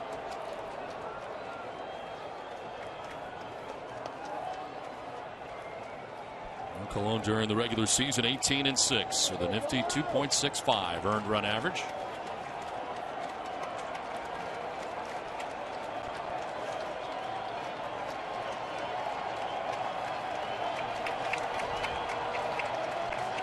Scherzer going back to the gas away. 3-2 pitch. And a ground ball up the middle into center field. Quite an at bat for Victor Martinez, his second hit of the game. Both of his hits have been with 2 strikes. Another quality he had before the injury. MLB Fan Cave is back in 2014. Players, celebrities, concerts, and more. You can be part of next season's team. Go to MLBFancave.com and apply now.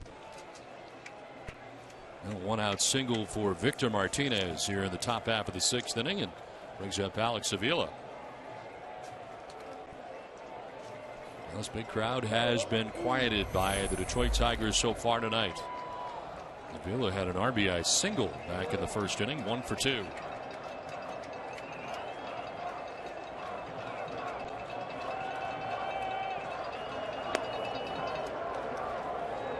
Cologne's got to be careful with Avila. 5 for 10 off him with a couple bombs. Yeah, and Avila is back to where he was a couple of years ago when he was an all-star. He can drive the ball out to the opposite field. He doesn't have to be perfect and try to pull everything. He's got some pop to the other way. Just 26 years old, and he had a tough season with injuries. 2 different stints on the DL. A forearm contusion, and again in August was on the DL with concussion symptoms. We've seen so many catchers dealing with those concussions on the foul tips, and they've all gone to that titanium mask or the hockey style mask, and they do it for comfort, but because the titanium's so hard, it doesn't give, and it transfers the force of that blow into your head, and there have been so many concussions. I think a lot of the catchers are going to go back to that old style steel mask that's heavier and more uncomfortable, but certainly takes the brunt of the force of that foul tip. You think there would be is there more foul tips? Somebody was talking about these pitchers are so great gas and so many great pitches that hitters just barely flick it and foul balls off. That's a little much. 3-0 pitches in there, first strike to Avila.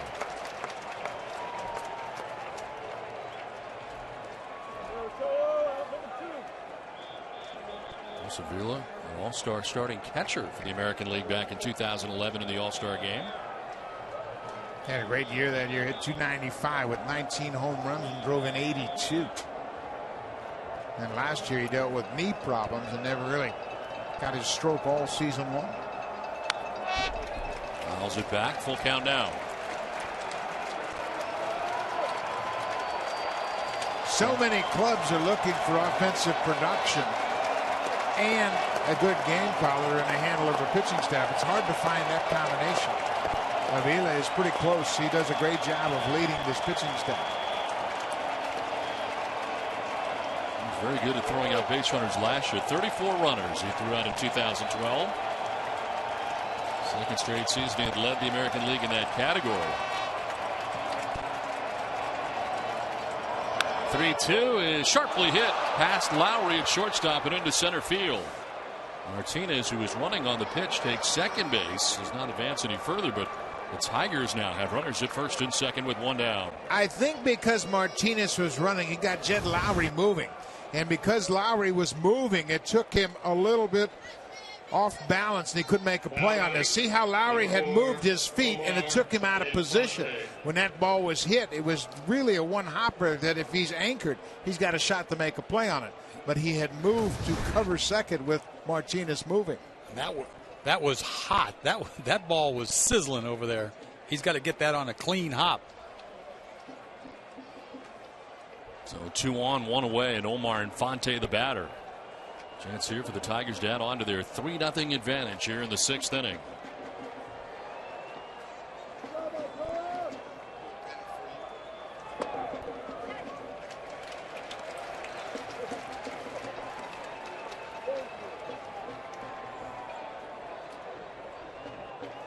And look at the breakdown for Cologne tonight. And no change really for him. 81% fastballs so far for Cologne, which is pretty normal for him, sometimes more. This is through the right side into right field, a base hit. Victor Martinez being waved around. The throw from Reddick is going to be close, and he will be out at the plate. Reddick guns him down from right field for the second out of the inning.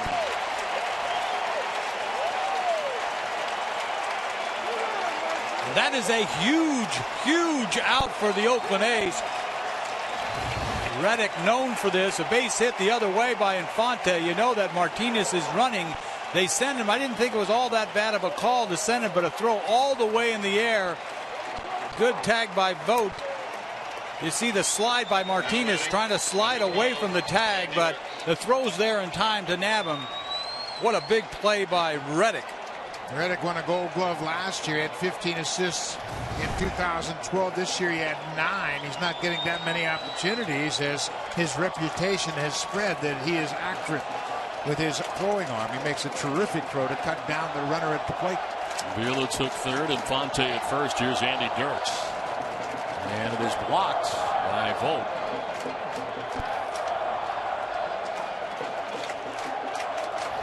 You see the throw by Reddick all the way in the air. Air mails it all the way to Vogt. Nice slide by Martinez, but the throw beat him. Once again, the speed of Detroit gets him. Malone trying to get out of this jam here in the 6th inning. Preserve what is a 3-run deficit here for the Athletics. Well, if you run just a little bit right there, you're safe, easy. Well, and the one thing, too, if you're Stephen Vogt and that slide gets underneath you, he had a chance to block the plate and just tried to swipe tag. He's fortunate. There you see Dan Otero loosening up for Oakland, but boy, there was a chance for Vogt really to make a statement, block the plate, cut down the run, leave no doubt about whether he's safe or out. Dirks will pop it up left side of the Oakland infield. Donaldson puts it away. Cologne is out of the jam in the 6th inning. The Tigers threaten but do not score. Detroit on top 3-0.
They roll into the bottom of the 6th inning back at O.co Coliseum in Oakland, with the Tigers on top 3-0.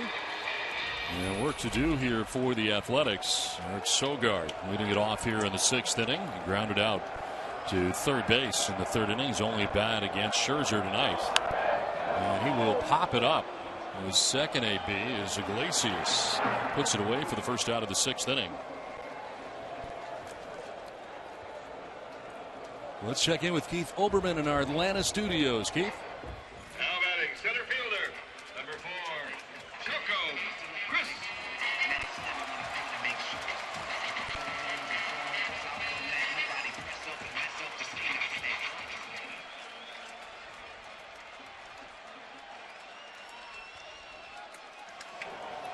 All right, Keith, thanks. Back here at O.co Coliseum in Oakland, the Tigers enjoy a 3-0 advantage. One out here in the 6th inning. Coco Crisp standing in.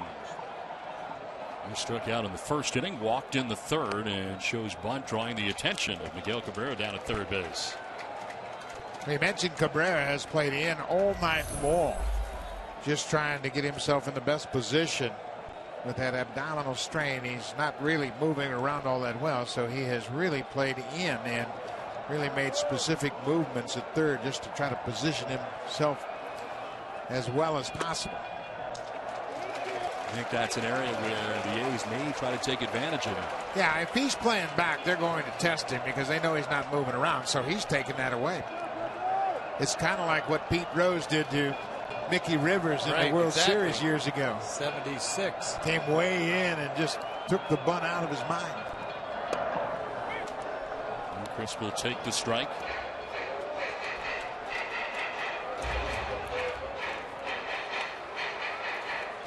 It's a big weapon for Coco Crisp, and right now he can't even consider it.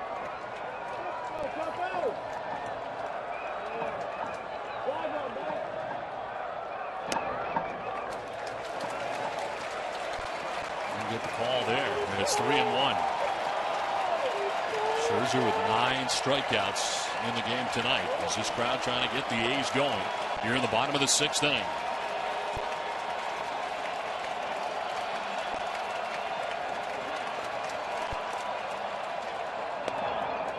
That's a strike, and it's a full count. Well, he's made him work. Sogard swung at the first pitch.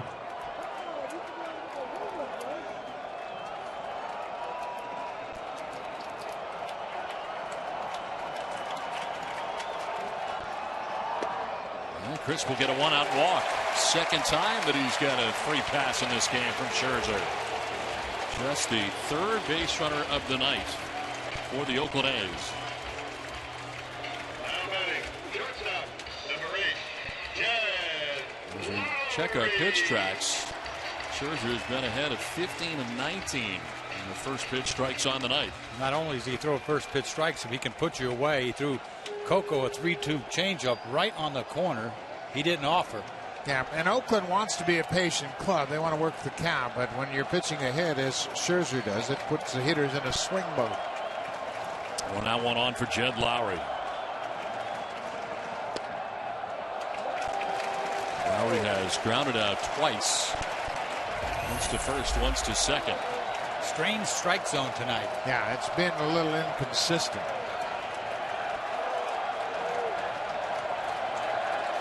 Third postseason for Jed Lowry.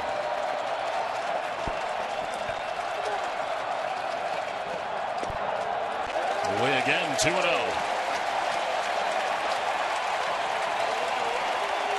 This A's crowd badly wants back into this game again. This is the time to get loud. Bounce around.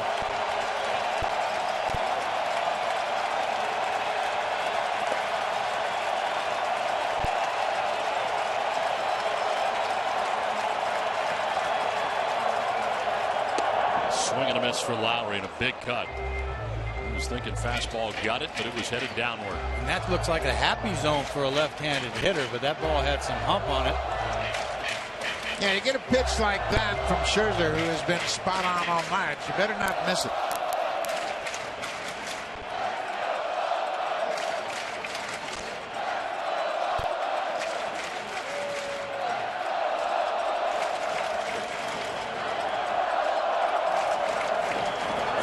first, and diving back is Crisp. Lead got extended a little bit, and Scherzer noticed.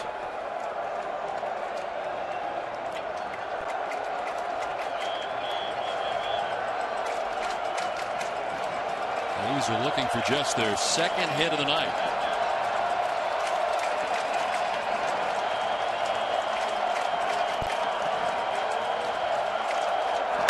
Lowry hits a fly ball down the left field line. Andy Dirks headed towards foul ground. He will drop the baseball and foul ground. By the bullpen. He got there, got a glove on it, but he can't come away with it. He went a long ways for this ball. He had a beat on it at the last minute. He gets a glove on it, but he stumbles. And that's just home plate. That's not a pitcher's mound down there. A great attempt by Dirks. Yeah, it sure is a good attempt, but you get down there's a lot going on. The two catchers had to peel out of the way. You're getting closer and closer to the seats, and he knew he was getting close. He got to it. Unfortunately, it popped right out of his glove. Most ballparks, that's in the seats anyway. It's Jed Lowry, another opportunity here.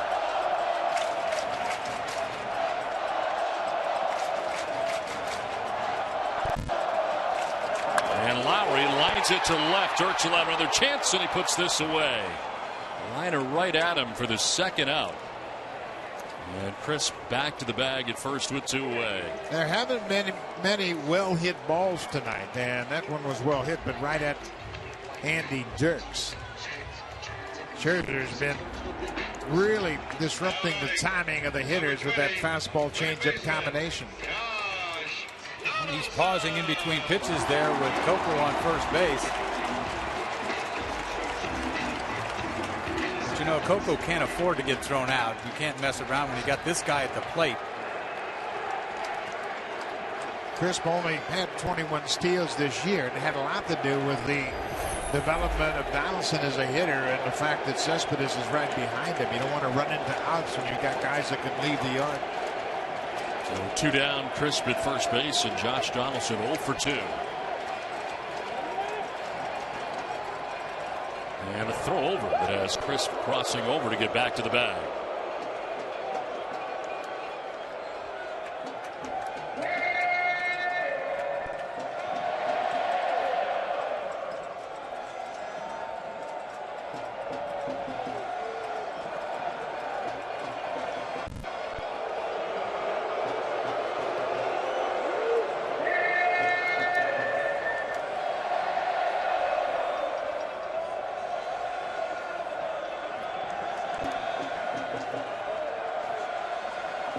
A's have only left 2 on. They have only 1 hit through 5 2/3 innings.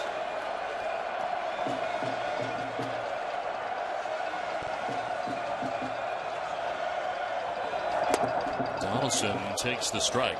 I think a lot of times a pitcher just sort of messes with the hitter's timing. You know, you take so long, throw over a couple of times, hold the ball for a while.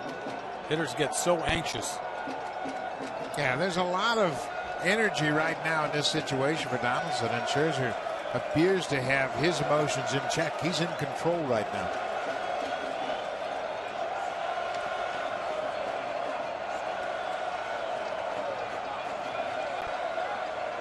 And time called very late. Scherzer was about to deal. He's going to throw the ball when I want to throw the ball. Yeah, he has certainly dictated the tempo of this ball game. He's been doing it all year.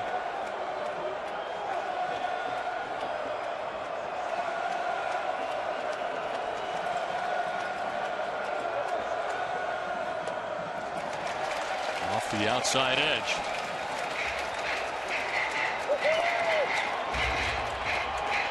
And Scherzer with 2 outs here in the 6th inning.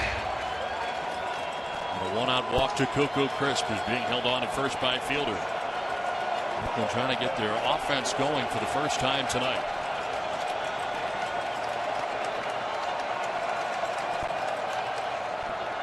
In the dirt, and Avila able to block it. No advance for Crisp at first.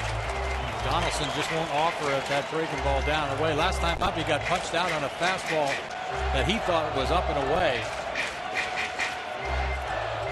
Yeah, Donaldson has done a much better job of laying off that breaking pitch. Last year he chased it, and he was very vulnerable to that. And that's a big area that he has improved upon.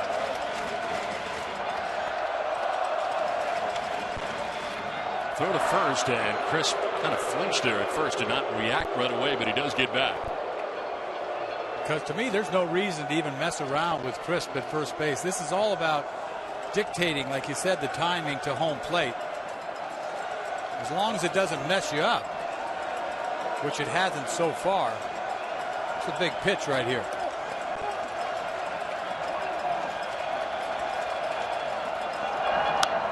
Fouled it off to the right and over races fielder towards the seats. He will not have a play. It doesn't appear as though Chris wants to run. I think he just wants to draw attention. But to me, Scherzer has maintained his focus on Donaldson, and that's what you have to do. If he hits a 2-run home run, you're still up by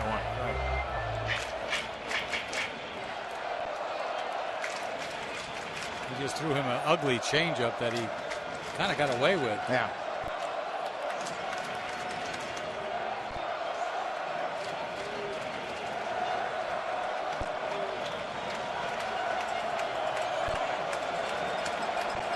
See if he tries to challenge him somewhere here. Fastball down and away. No, he's going in. And Crisp is running. A swing and a miss as Donaldson strikes out. That is 10 strikeouts for Max Scherzer, who's now through 6 with a 3-0 lead.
Tigers have a 3-0 lead as we get ready for the top of the 7th inning. Well, to get exclusive behind-the-scenes access and expert opinion from the biggest names in sports, check out Behind the Mic, powered by Ford on BleacherReport.com/BehindTheMic.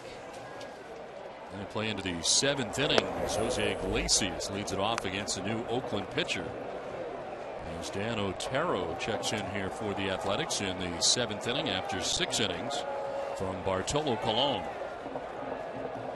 Iglesias chops it off the plate foul. There's his signature pitch, a little sinker. Throw a ton of those. Got a good changeup too. It's a nice find by the Oakland A's to get Dan Otero. They got him from the Giants. Selected off waivers twice in 2 days near the end of March. First by the Yankees from the Giants, and then by Oakland. He was a big surprise. 1.38 earned run average as offered to that pitch for a strike. 1-2 now to Iglesias.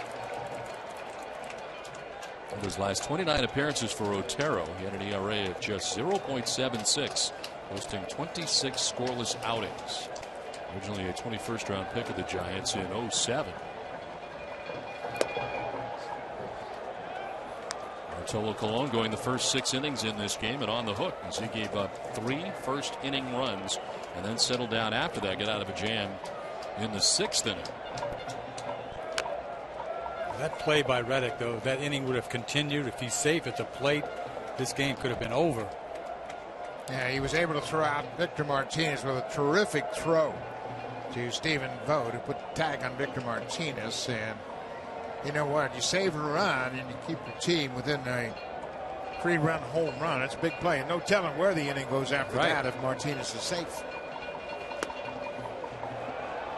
Otero missing outside, much to the chagrin of these Oakland A's fans. Full count now. We get a bat turned in here by the number 9 man in the Tigers order.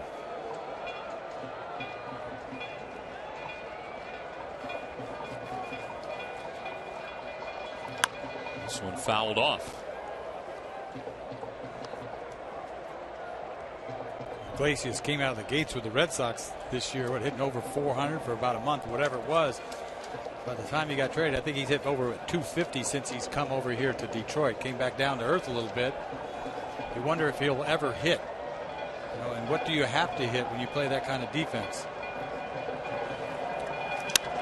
Broken bat liner that is picked in the air by Donaldson at third base. The first out of the 7th inning.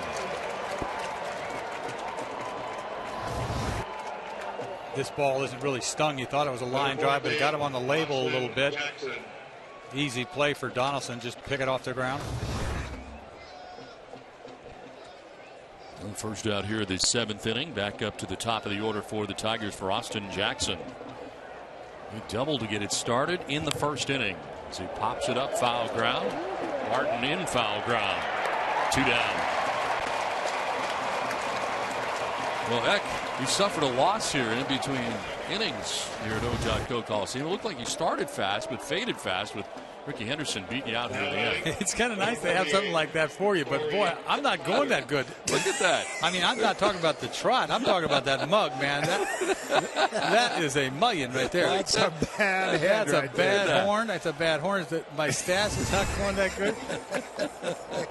But it's cool, though. I mean, come on. I mean, You got the good moss there, though. That's got great moss. I guess. Yeah, I'll take that. A lot of moss. You're right. You got a bad beak. I don't know what that is. Didn't I? It's a bad beak. The bad horn is what it is. But that's pretty cool, though. Isn't that?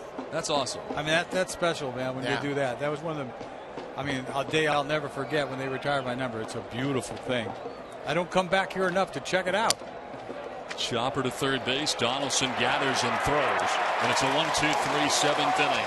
7th inning stretch in game 1 of the ALDS. Tigers on top 3-0.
Back at O.co Coliseum in Oakland. Well, we expected this to be a good one tonight. Max Scherzer 21-3 during the regular season, and tonight he is not disappointed. He's been outstanding. I mean, this is vintage Max Scherzer. I'll tell you what, 10 punch-outs. He's had his fastball and changeup for the most part. You haven't seen a curveball here and there, a couple of sliders, but you see right from Jump Street, he punches out Coco on a 3-2 fastball. You see the kind of velocity that he has, and you know he only walked one guy. That's Coco, and made everybody look silly. I mean, he's had his way with the Oakland A's tonight. He was able to pitch around the one-out triple to Cespedes, and I think that really got him into the flow of the game. And he's had his power, he's had his command. Just the one hit, and that was the Cespedes triple. But he has certainly punctuated his season with a great start to the postseason here tonight. Well, he's got a 10 strikeout performance. He's about to face a guy that he has struck out twice tonight. And he's thrown 96 pitches through the first 6 innings as he gets this 7th inning started. Mentioned the strikeouts from Moss. Struck out swinging in the 2nd, again in the 4th inning. You have a performance like this from Scherzer, and Verlander's hovering tomorrow night. Yeah, and he's going to go up against Sonny Gray, who's a rookie, and Sonny Gray's got electric stuff. But at the same time, you have to remember last year, Oakland was down 0-2 and came back and made it a 5-game series. So there's a lot of character in that clubhouse, yeah, and they're not giving up on this game, nor are they thinking that if we don't win this one, we're done. There's a lot of fight in that Oakland's roster.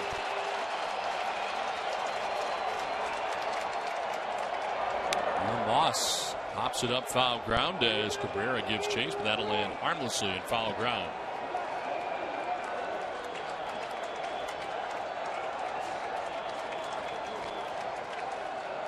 Double-barreled action now for the Tigers. Alvarez and Smiley both warming. You know that Leland wants to get through this 7th inning. Scherzer's going to have to mess this up to come out of this game. Yeah. Now, he's got plenty in the tank. He hasn't thrown 100 pitches yet, and he's dealing. Another great changeup. Well, one thing I used to ask myself as a manager when you're thinking about a pitching change is the guy on the mound better than the guy in the bullpen? And Max Scherzer has been better than anybody in the ballpark tonight. As you saw, Al Albuquerque warming in the pen now for the Tigers. 0-2 is bounced in. Boy, he almost drilled him on a changeup that he yanked all the way across the zone. A's would have loved this hit by pitch right here to lead off this inning. Now, that's a pretty easy one to take if you're a hitter. It's in the dirt, it's going to bounce. It's not going to have that normal sting, but it's hard to react to something like that. Moss softly grounds it past the glove as Scherzer. Iglesias throws high and pulled fielder off the bag, and reaching is Moss at first to get this 7th inning started for the A's. Any way to get on base. He doesn't hit this changeup very hard over the head of Scherzer. And you see Iglesias charge this ball and make a flip. He's made this play earlier in the year. One of the greatest plays of the year. He couldn't duplicate it to throw up too high. But a great attempt by Iglesias. Leadoff base hit by Moss. Just the 2nd hit of the night for the A's. Their first hit since the 2nd inning.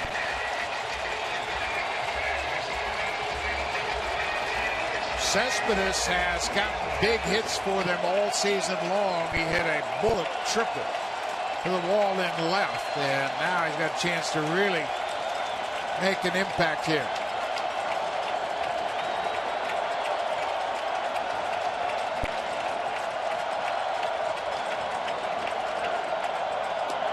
We'll take ball 1. Up over 100 pitches now is Scherzer at 101.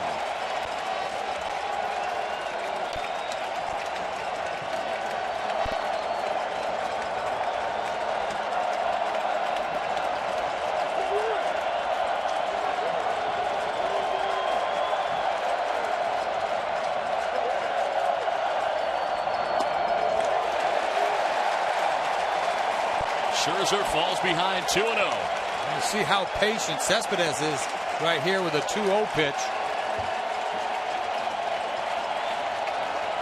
26 home runs during the regular season for Cespedes. got to throw him a piece of cheese right here, don't you? Yeah. You can't be throwing change-ups.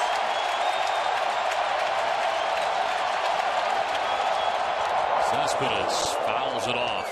That got a big piece of Avila. Boy, it sure did. I mean, it hit him square in that mask. And he dealt with a concussion earlier, and certainly the trainer's not going to hesitate. Kevin ran the trainer out to check on his catcher. Well, that's the last thing the Tigers want to see. He got hit good. Especially when you've dealt with a concussion earlier in the season, chances of recurrence of that symptoms they're very concerned about. Once again, a big swing with a fastball, 95-mile-an-hour fastball, foul tip right in your jaw. Boom. Second time in 2 seasons this year that he's missed games due to concussion issues. There have been a lot of catchers all around baseball. David Ross was out. Joe Mauer's been out at the end of the season. Mike Matheny, the manager of the Cardinals, had his career end because of repeated foul tips and concussions.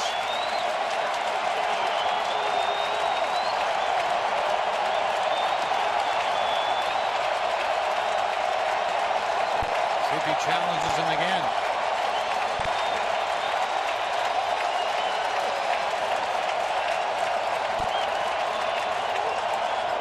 Cespedes grounds it foul. What a weapon. Yeah, we haven't seen that slider in a long time. No, but it's a weapon when everybody is pumped up. You go softer and take advantage of the adrenaline of the hitter. Cespedes wants to do something dramatic here, and Scherzer is thinking things so clearly that he goes a little slider and gets him off the end of the bat. He's been in control all night long.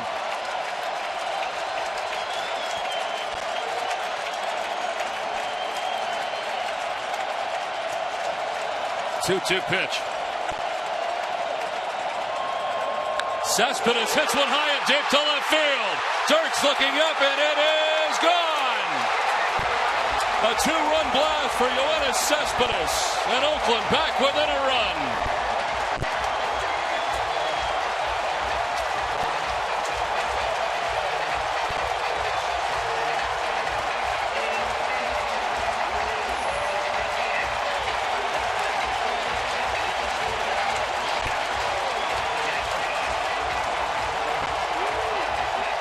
Boy, he got him.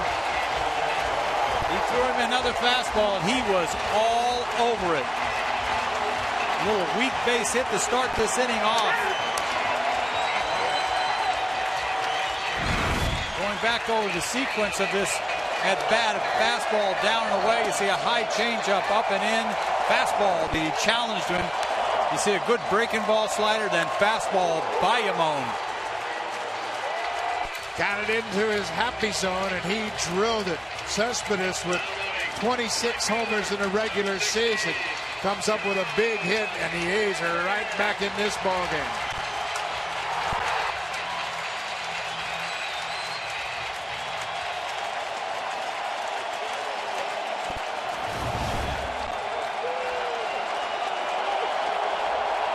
And Josh Reddick will take a pitch outside. First career postseason home run for Cespedes, who had 26 regular season home runs.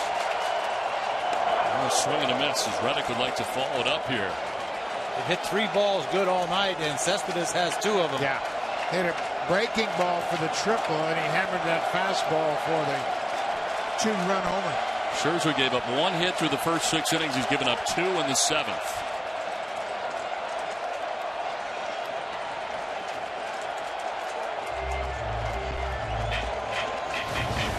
Threw him a 2-1 slider the pitch before, but he was ready. Fastball.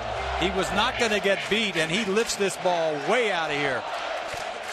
He's hit 186 home runs during the regular season, and they had the ability to come back in this game. And downstairs as you look at the pitch count rising here for Scherzer. This is the one thing we talked about. Starters pitching 7 innings. He's not out of the 7th yet. That exposes the Tigers more than anything else. 2-2. Fouled off to the left, out of play. Yeah, this is the dangerous area for the Tigers in their bullpen.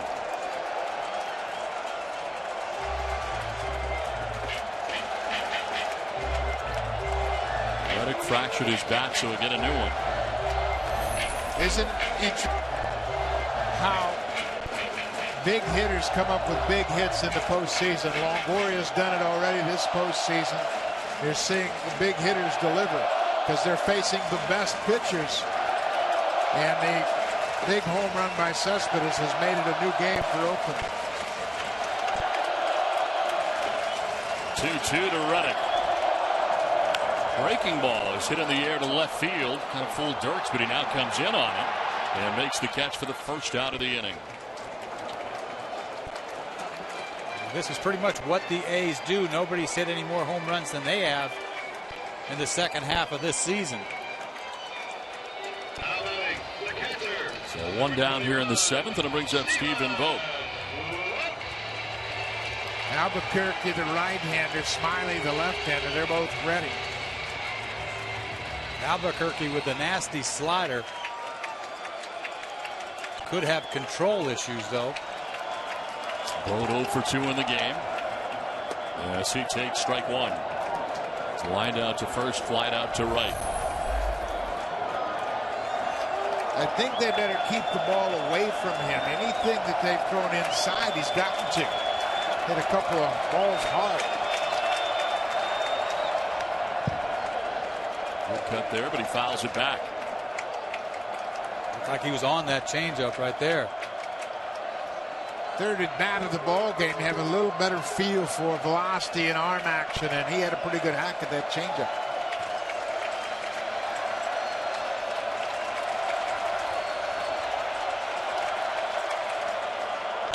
Vogt pops it up, sending Iglesias out to short left field, and the shortstop will run it down for out number 2.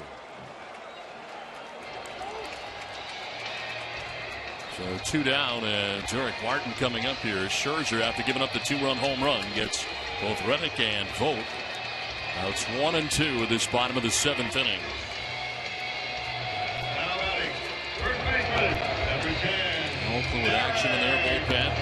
Doolittle is up, the left-hander. Yeah, he was up earlier. It looks like he might be coming into the game. With 2 outs, he got back off the bench, and he's starting to crank it up. Already seen Otero come in after Bartolo Colon went the first 6. Colon on the hook at the moment. As Barton takes ball 1. Scherzer come back nicely after the 2-run home run. Kept his composure. Barton has struck out twice tonight. Another good changeup, even though it was high. He sold it so well that Barton was out in front. We said it all night. He can make a mistake with his changeup, and it's so good they still can't get to it.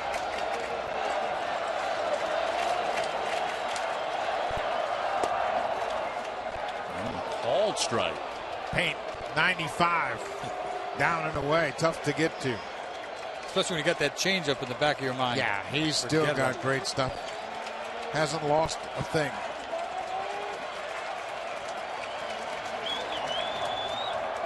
Well, Barton with a swing and a miss. Scherzer picks up his 11th K, but the Oakland A's back in the game. A 2-run home run for Yoenis Cespedes. 3-2 Tigers at the end of 7.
3-2, Tigers on top, but the Oakland A's back in the game thanks to Cespedes' 2-run home run in the bottom of the 7th inning. Want to know the secrets of being a home run hitter? Tim Ferriss shows you how to knock it out of the park. Go to upwave.com/baseball. It's on to the 8th inning back here at O.Co Coliseum, and Dan Otero back on the mound again for the A's. The teeth of the Tigers order: Miguel Cabrera, Prince Fielder, and Victor Martinez expected here in the 8th. And Cabrera grounds it foul. See, there's that pitch we were talking about. The inside fastball will make him move his lower half. I think that's a tough pitch for him to get to. The way he's not really able to drive off his lower half and open up those hips. He has hit the ball hard when it's out over the plate.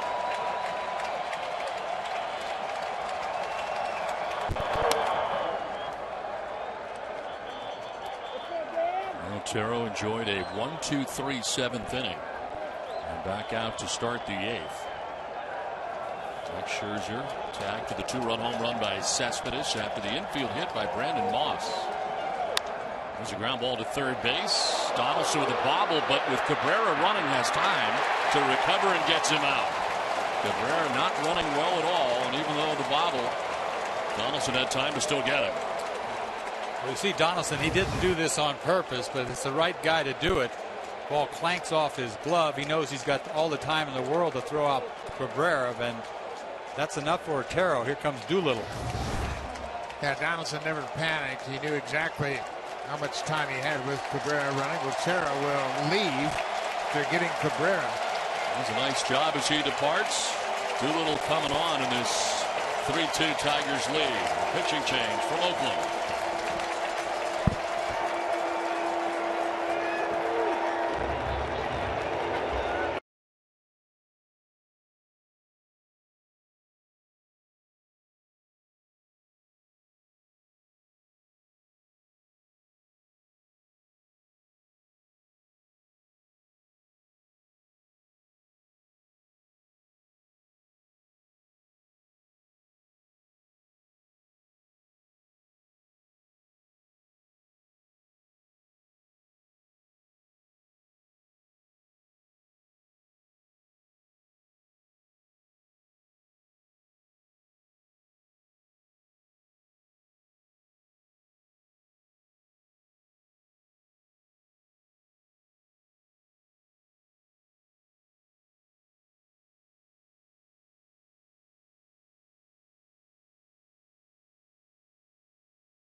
By authority of the Office of the Commissioner of Baseball and may not be reproduced or retransmitted in any form, and the accounts and descriptions of this game may not be disseminated without express written consent. They are jacked up and ready here in Oakland as they feel a comeback coming on here. As Prince Fielder stands in to face the new Athletics pitcher, Sean Doolittle becomes the third arm of the night, used by Bob Melvin. Appeared in 70 games this season, second on the team to Ryan Cook.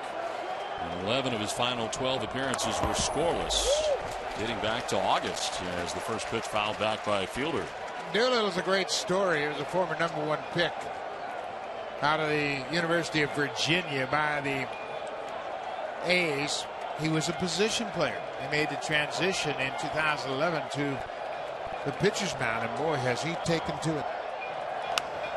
He was a heck of a hitter, and then suffered a knee injury, and then a wrist injury really was the final straw. That's when he made the move to the mound. That says it all right there. He's coming out just bringing it. The lefties hit just 188 against him.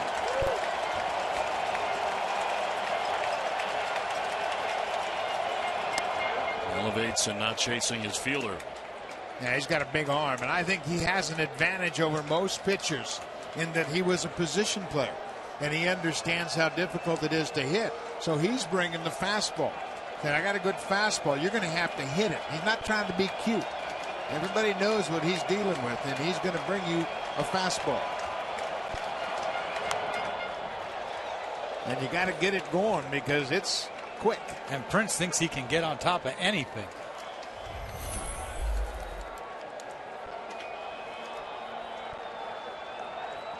Well, he had pitched in just 17 minor league games prior to making his big league debut.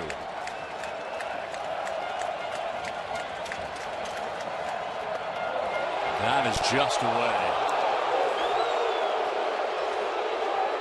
These fans don't think so. It looked better than it was. You see after the pitch, it's ball's outside clearly, but when he threw that hook, it sort of froze you. Said, what is that?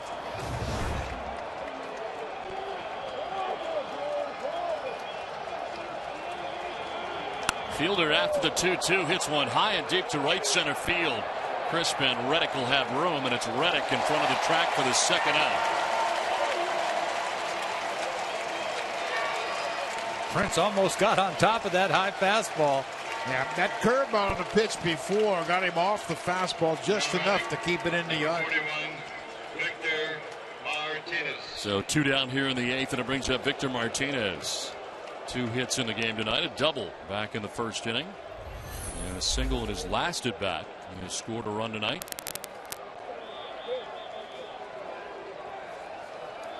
Just a little bit better average from the left side of the plate compared to the right side for Martinez. He still hit .279 against lefty pitching this year.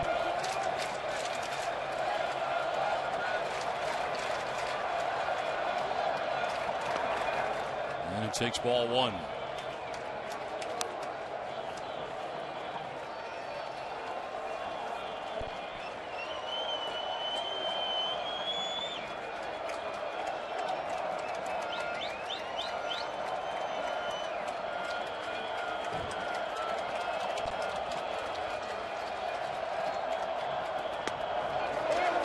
There for strike 1 and 1.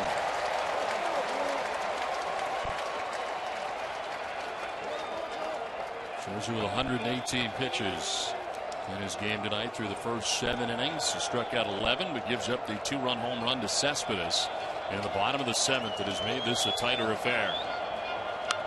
And a foul off to the right. Looks like Scherzer's done the way he's standing in the dugout. They've got Smiley ready.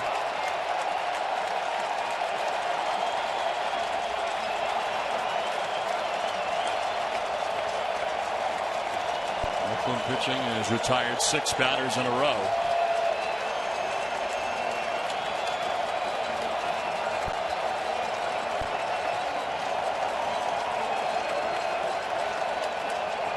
And Martinez sends one to left. Cespedes will get there. No, it gets by him and through to the track of the wall. And Martinez cruises into second base. Looked like Cespedes had it all lined up, and it gets underneath him into the track of the wall.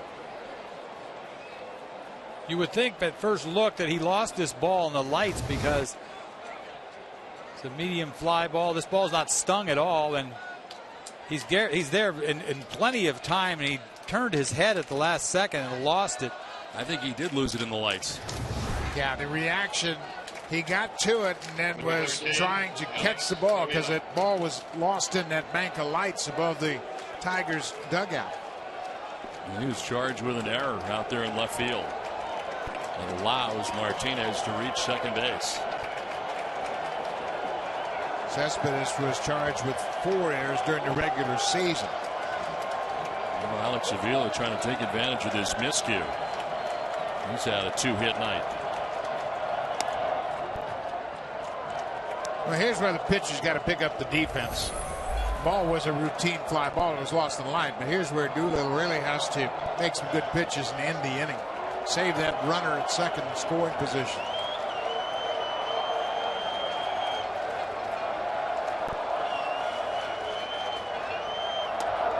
Swing and a miss.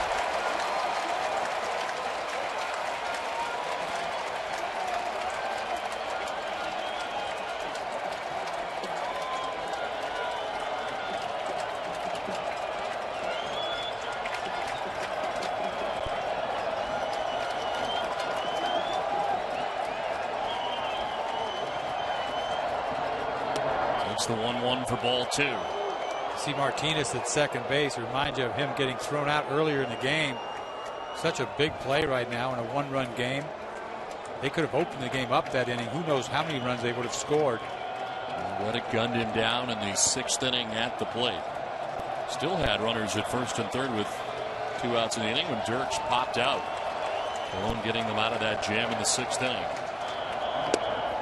Strike 2.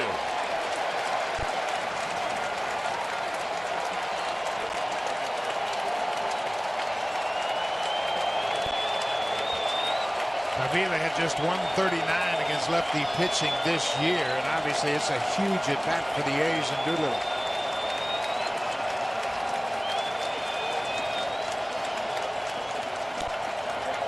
Avila strikes out and Doolittle's out of the jam. The error turns out not to be costly. 3-2 Tigers. We go to the bottom of the 8th.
MLB Network is your home for another Division Series game Monday. Catch the Oakland A's and Detroit Tigers game 3 at 1 p.m. Eastern, and catch live coverage before and after every postseason game only on MLB Tonight.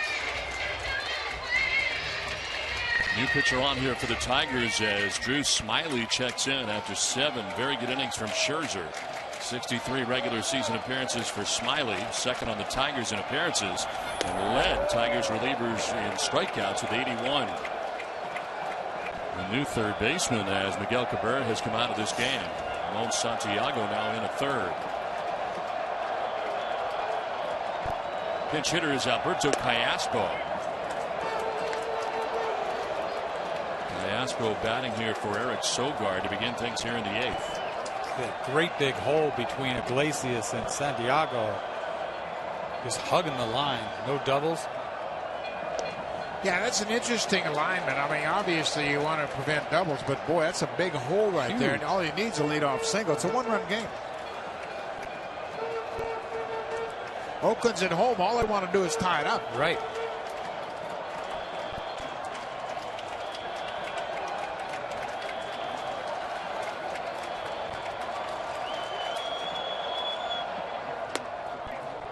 Strike 3 called. Callaspo strikes out here to begin the 8th. Told you about the strikeouts for Smiley during the regular season, 81 of them.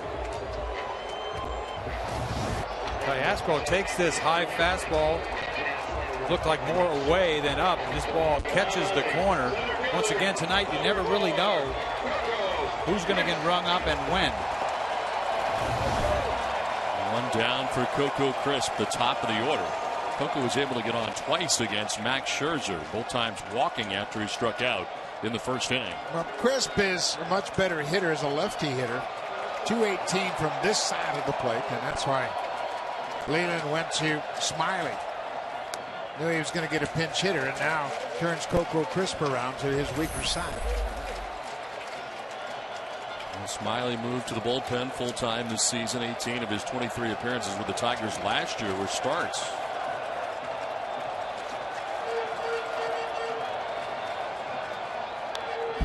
Far foul to the screen. Smiley out there for multiple innings a lot this year. This is a guy they want to turn into a starter. I mean, he is going to be a starter at some point. You have such a great starting rotation right now that you can't find your way to crack that rotation. And Albuquerque up, and of course the closer for the Tigers, Joaquin Benoit. This is grounded foul. Yeah, right now the Tigers are so deep in starting pitching. They've got Rick Porcello in the bullpen. He's their number 5 starter, and he has pitched very well all year long. And Jim Leyland knows they are deep in starting arms, and Smiley, like you said, projects to be the next young starter. They'll move into that rotation.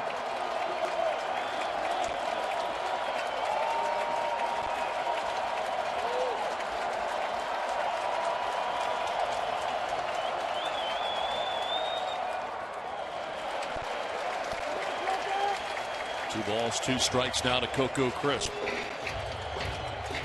This is the time of the year where you ask for more than 3 outs from your closer too, Benoit. But if he loses Crisp, he can leave Smiley on because to hold Crisp on.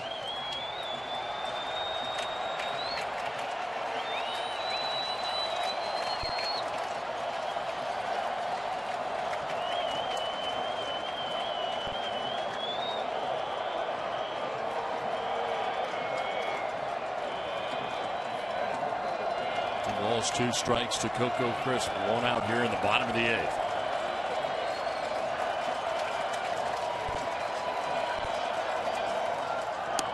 And Crisp will take all 3. He's had some very patient at bats tonight. He's walked twice. Tried to guide that breaking ball over Smiley. Left it up and out of the strike zone.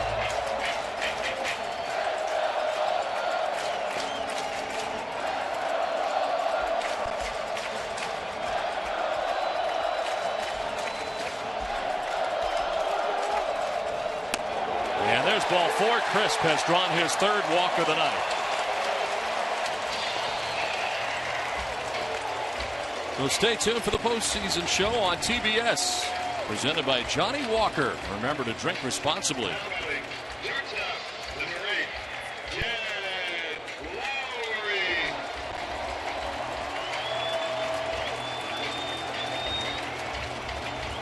One out, 1 on. Now Crisp speed becomes a weapon.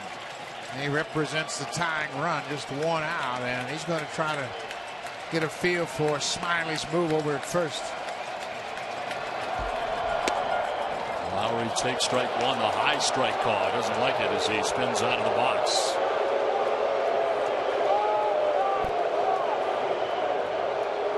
Smiley upstairs a lot.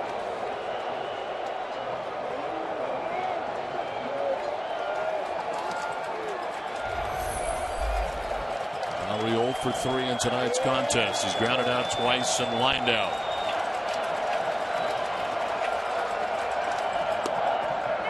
On the outside corner for strike 2. Boy, that's the best way to shut down the running game.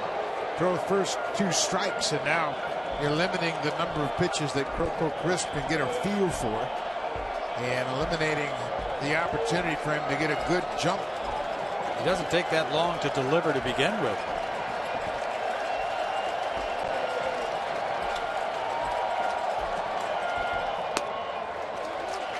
Base runners have stolen 8 out of 10 with Smiley on the mound. So Crisp, if he feels like he can read the delivery, has a shot to get into scoring position. Avila has not thrown well this year.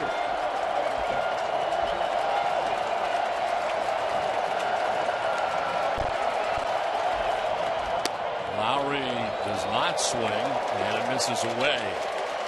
You see those signs, how he's using different signs than the ones he used with Scherzer. Sometimes pitchers can't see fingers at night, so he will go to an outside set of signs so Smiley doesn't have any doubts to what he's calling. It's all about touch. Swing and a miss. Able to strike out Lowry. That is the 13th strikeout tonight for Tigers pitching. 2 down in the 8th.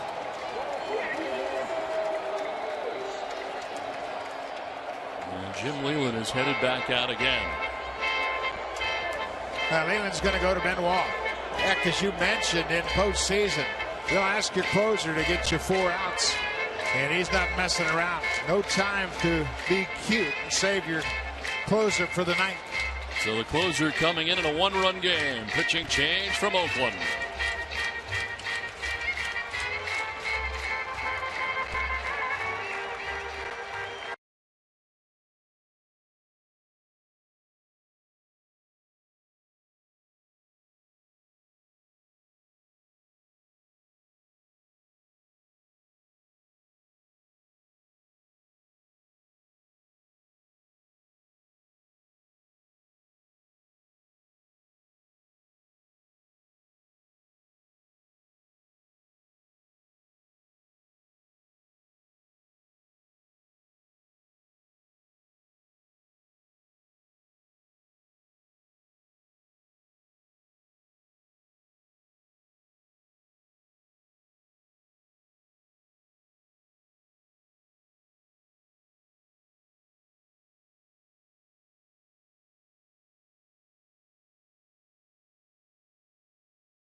American League Division coverage on TBS presented by T-Mobile.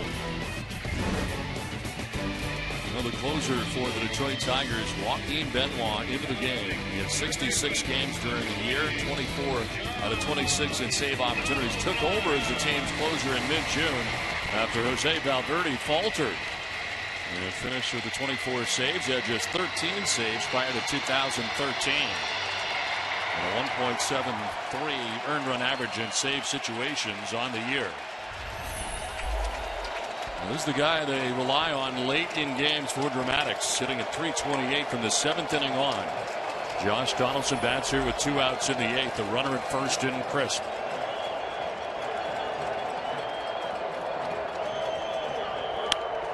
And a pop-up foul ground as Avila and fielder will go as far as they can, but it's into the seats.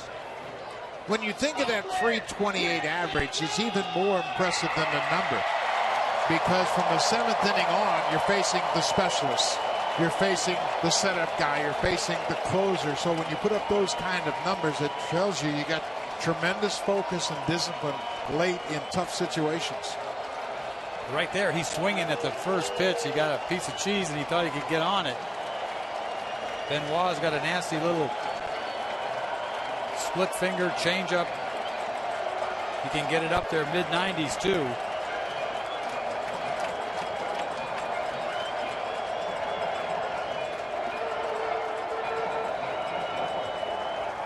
Donaldson swinging for the downs, can't connect with that.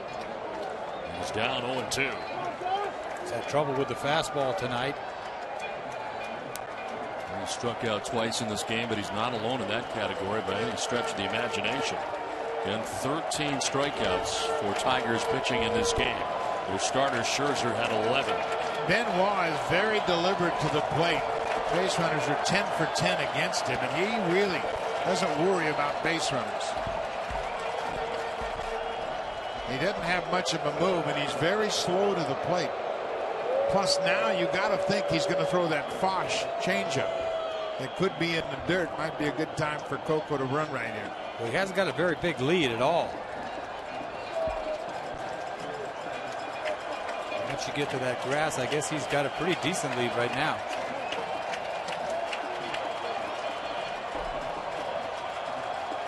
Takes off as Donaldson pops it up. From first comes Fielder.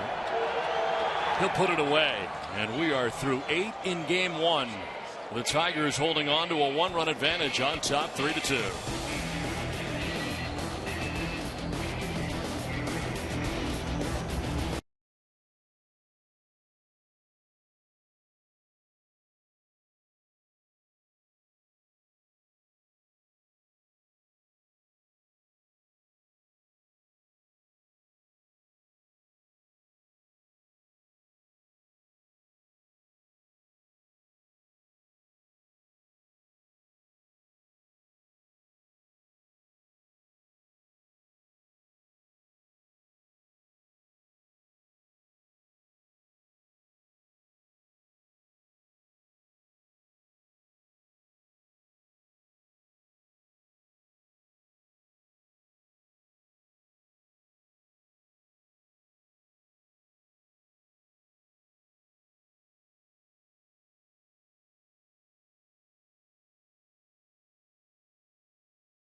Tigers have a 3-2 lead as we head to the top half of the 9th inning. The Tigers scored 3 times in the first inning to jump out on top as Max Scherzer was dealing in this game as he goes the first 6 innings giving up just 1 hit, but then ran into some trouble in the 7th. An infield hit, a 2-run home run by Cespedes to bring the Oakland A's back within 1.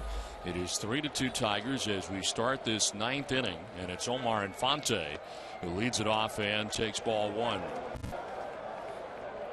Alberto Callaspo staying in the game after he pinch hit for Sogard at second base.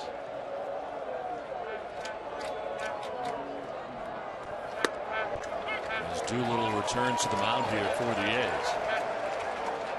I saw Coco Crisp come up lame at the end of last inning after the pop-up, but it might have been just a cramp as he was stretching it out in between innings and returns to a spot in center field here to begin the inning. We had the base stolen, but it was an 0-2 pitch to Donaldson. Donaldson had to protect the plate. Still kind of stretching it out there.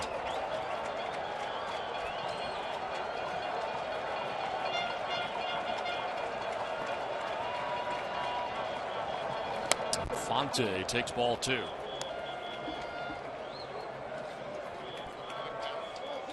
Two hits for Infante in this game. Both singles.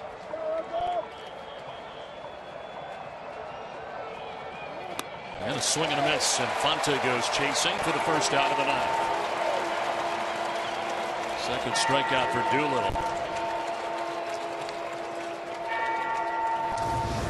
He gets guys to swing at this high fastball. There is absolutely no chance. That ball's so far out of the strike zone.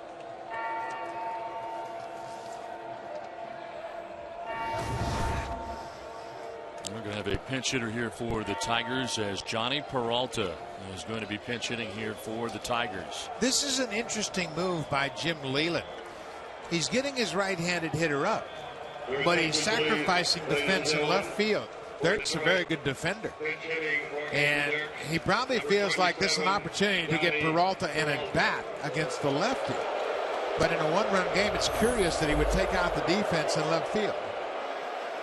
And we return for the final 3 games of the regular season after serving his 50-game PED suspension. He returned playing left field in all 3 of those games for the first time in his career. As he takes ball 1.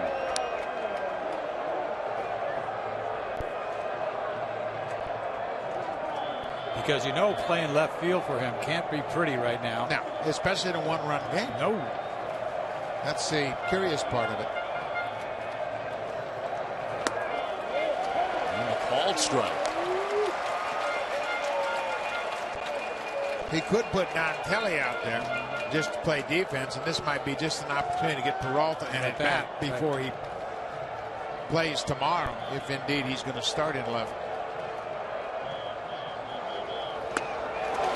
Jim Leyland's got a pretty good idea what he's doing down there. You think so?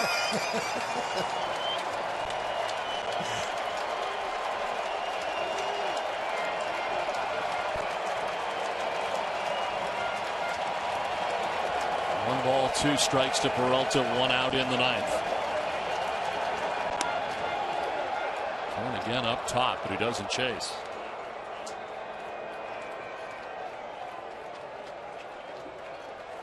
Doolittle out there just pumping fastballs.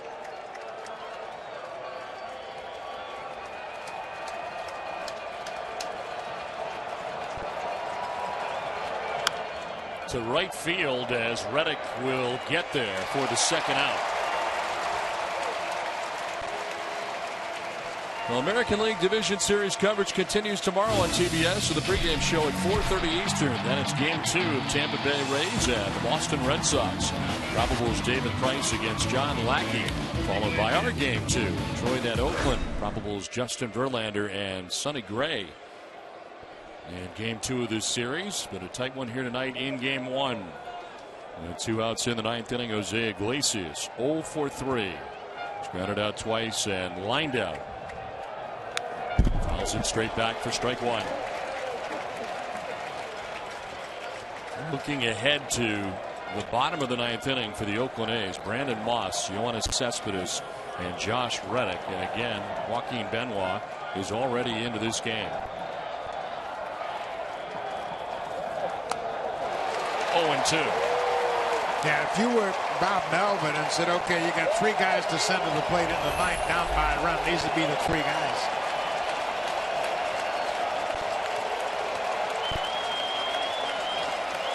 You're going to have to earn this save tonight. Iglesias fouls it straight back again. Doolittle operating at 95 miles an hour, and he keeps going up top.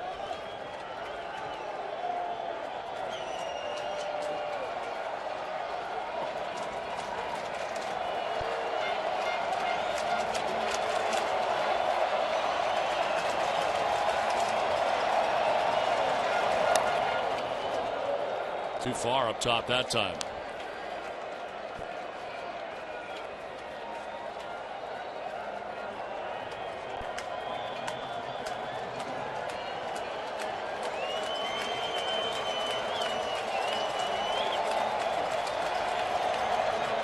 Iglesias strikes out. Top of the 9th over. Head to the bottom of the 9th. The A's trail by a run. It's 3-2 Tigers.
This capacity crowd is rocking as we head to the bottom of the ninth inning back in Oakland. Tigers scored 3 runs in the first inning. The Athletics came back with 2 in the 7th. Joaquin Benoit, the closer for the Tigers, has been in this contest since last inning came in. Needs 4 outs, has 1 out as he got the final out of the 8th. He has to go through Moss, Cespedes, and Reddick to get it done here in the bottom of the 9th.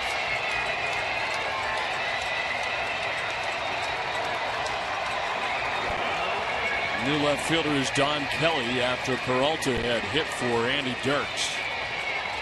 Kelly's made 11 starts in left, 19 in center, and 15 in right. So he's a very accomplished outfielder.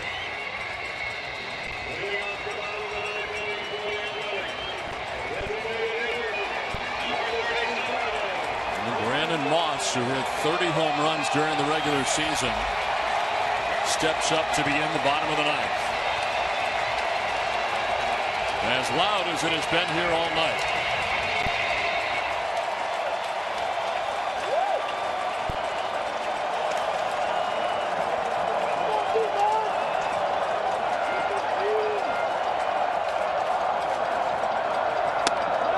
Ball 1. Obviously the outfielder's playing deep, no doubles.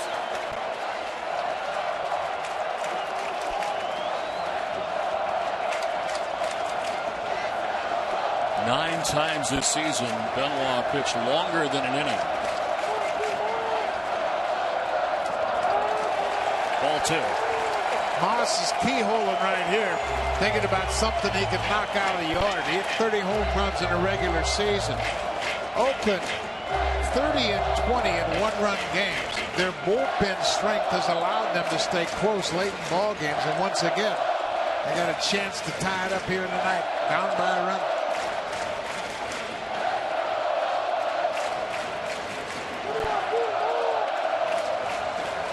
Moss with a big swing. Can't make contact on the fastball. 2-1. He got what he was looking for, but it's just too tall. He likes that ball down a little bit. He can uppercut this thing.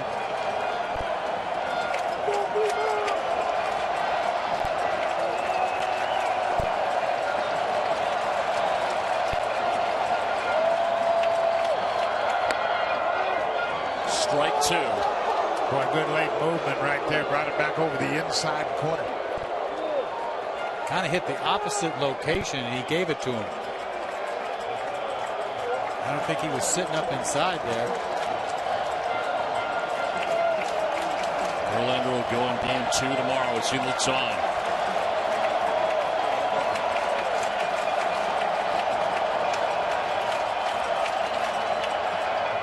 Moss fouls it back, and will do it again. 2-2. Right, you can see by pitch tracks that they're working him upstairs. They don't want to throw anything in the lower half that he can drop the head on. Reddick is on deck. Obviously, he too's got some pop, but not as much as he had last year. Cespedes is on deck. Reddick is in the hole.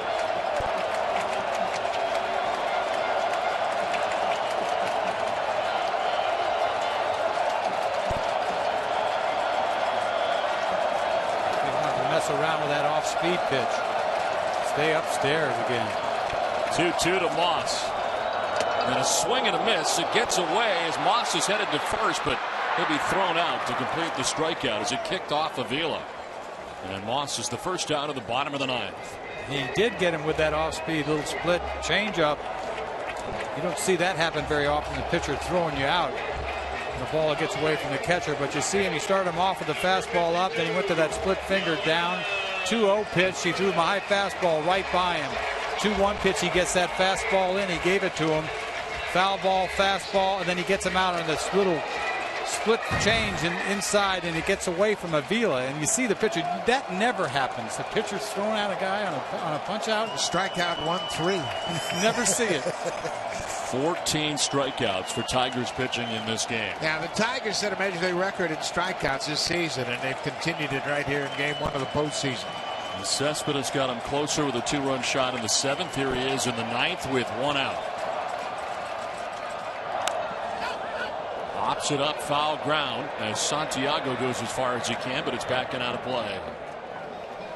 Well, the Tigers had just one hit into the 7th inning when Moss would get an infield hit, and then Cespedes did this. After 26 during the regular season, it's a 2-run shot in the 7th inning. Off Max Scherzer. He makes this a 1-run game, but the A's have 1 out now in the 9th.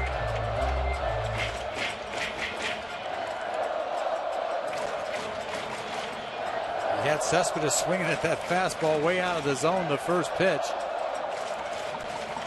Benoit's done a great job of using the fastball at the top of the strike zone and then that changeup at the bottom. A lot of area to cover for the hitters. He doesn't want to throw a strike with that change.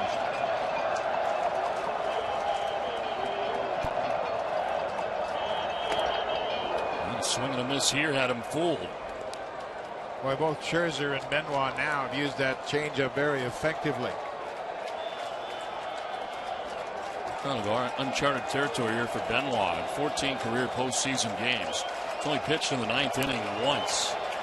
Pitched in the 8th and 9th innings in Game 4 of the 2011 ALCS. Another split change.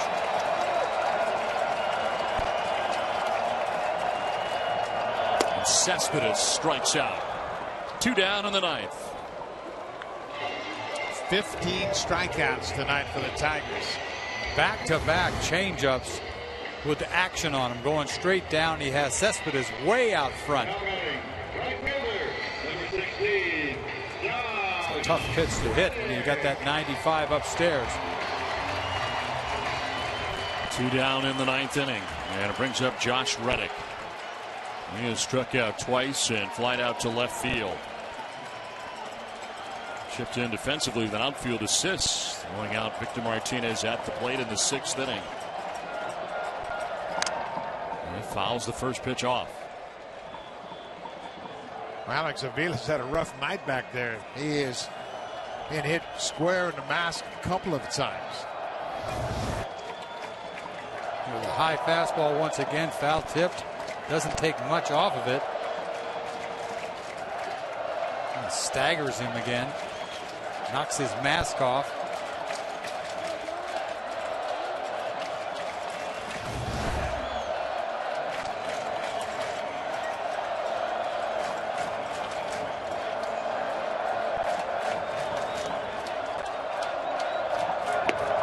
In our pregame meeting with Jim Leland, he talked about Avila has gone to the heavier old-fashioned mask. He says, you know what, since he's gone to that mask, he hasn't been hit.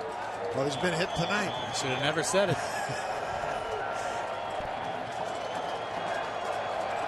Reddick's got one thing on his mind. He's trying to crank.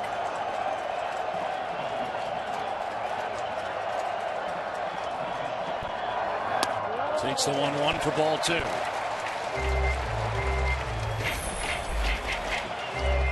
For 4 in his career, does have a home run against Benoit. The 1 part of the 1 for 4.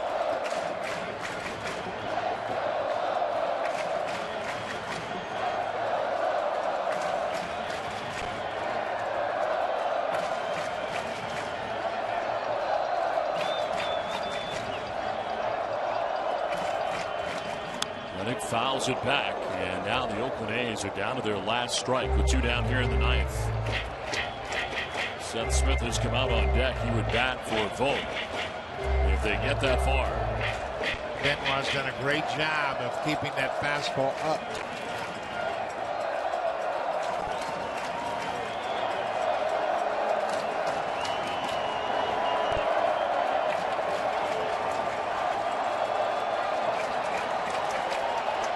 Two strikeouts this inning with the changeup. What's he going to do?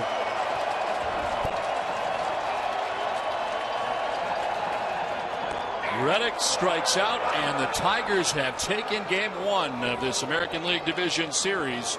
They strike out 16 as a staff in this game. And Benoit strikes out the side in the 9th inning in impressive fashion. Now, they did a great job with Scherzer, and that's been the thing. Cespedes had a triple and a home run. The only damage, but Scherzer set the tone with 7 strong innings tonight. I didn't think anybody could outdo Scherzer, but that is a big league save if you think about it. 1-run game, facing the heart of the lineup. ends up punching out the side in the 9th inning. Benoit, very impressive, but Scherzer, one mistake to Cespedes, cost him a 2-run homer, but still gets the W. Well, the Tigers' 3 runs in the first inning hold up, as it turns out, as they come away with a 3-2 victory. Well, the avocado all-star moment tonight certainly was the work by Max Scherzer for the first 7 innings of this contest. I mean, was he impressive or what? He's fastballs. First 5 punch-outs were all on fastballs. You see the hump on this pitch, blowing it right by guys. And then you see later on, after these first 5 punch-outs, he goes to his changeup, has everybody out front. Even when he throws a changeup for a strike, they can't get to it. Fastball right by Donaldson. That is impressive by Scherzer. He really did a great job showing his pedigree. After the home run, he retired Reddick, Vogt, and struck out Martin to end the inning. And he said, "That's it, boys. That's all you're getting." So the Tigers win this one 3-2 as they take game 1. 16 strikeouts in the game for Tigers pitching. The save goes to Benoit. The win for Scherzer as Cologne has dealt the loss. And again, the Tigers come away with a 3-2 victory. And in this game, Bartolo Colon giving up 3 runs in the first inning. That's what he would give up on 10 hits in 6 innings. And of course, Yoenis Cespedes got the Oakland A's within a run with a 2-run home run. But it was not enough, as it turns out, as the Tigers hold on to win 3-2 and take game 1. The game time, 3 hours and 24 minutes here tonight from O.co Coliseum in Oakland, California. Thank you very much for coming this evening, ladies and gentlemen. As you drive home, please. Our final score again, the Tigers beat the A's 3-2. For Buck Martinez, Dennis Eckersley, and David Aldridge, and the rest of our crew, I'm Don Orsillo saying goodnight from Oakland. Tomorrow on TBS, it's Game 2 between the Rays and Red Sox, followed by this series, Game 2. Tigers and A's. Now stay tuned for the postseason show on TBS, presented by Johnny Walker. Remember to drink responsibly. Now let's send it to Keith Olbermann in Atlanta.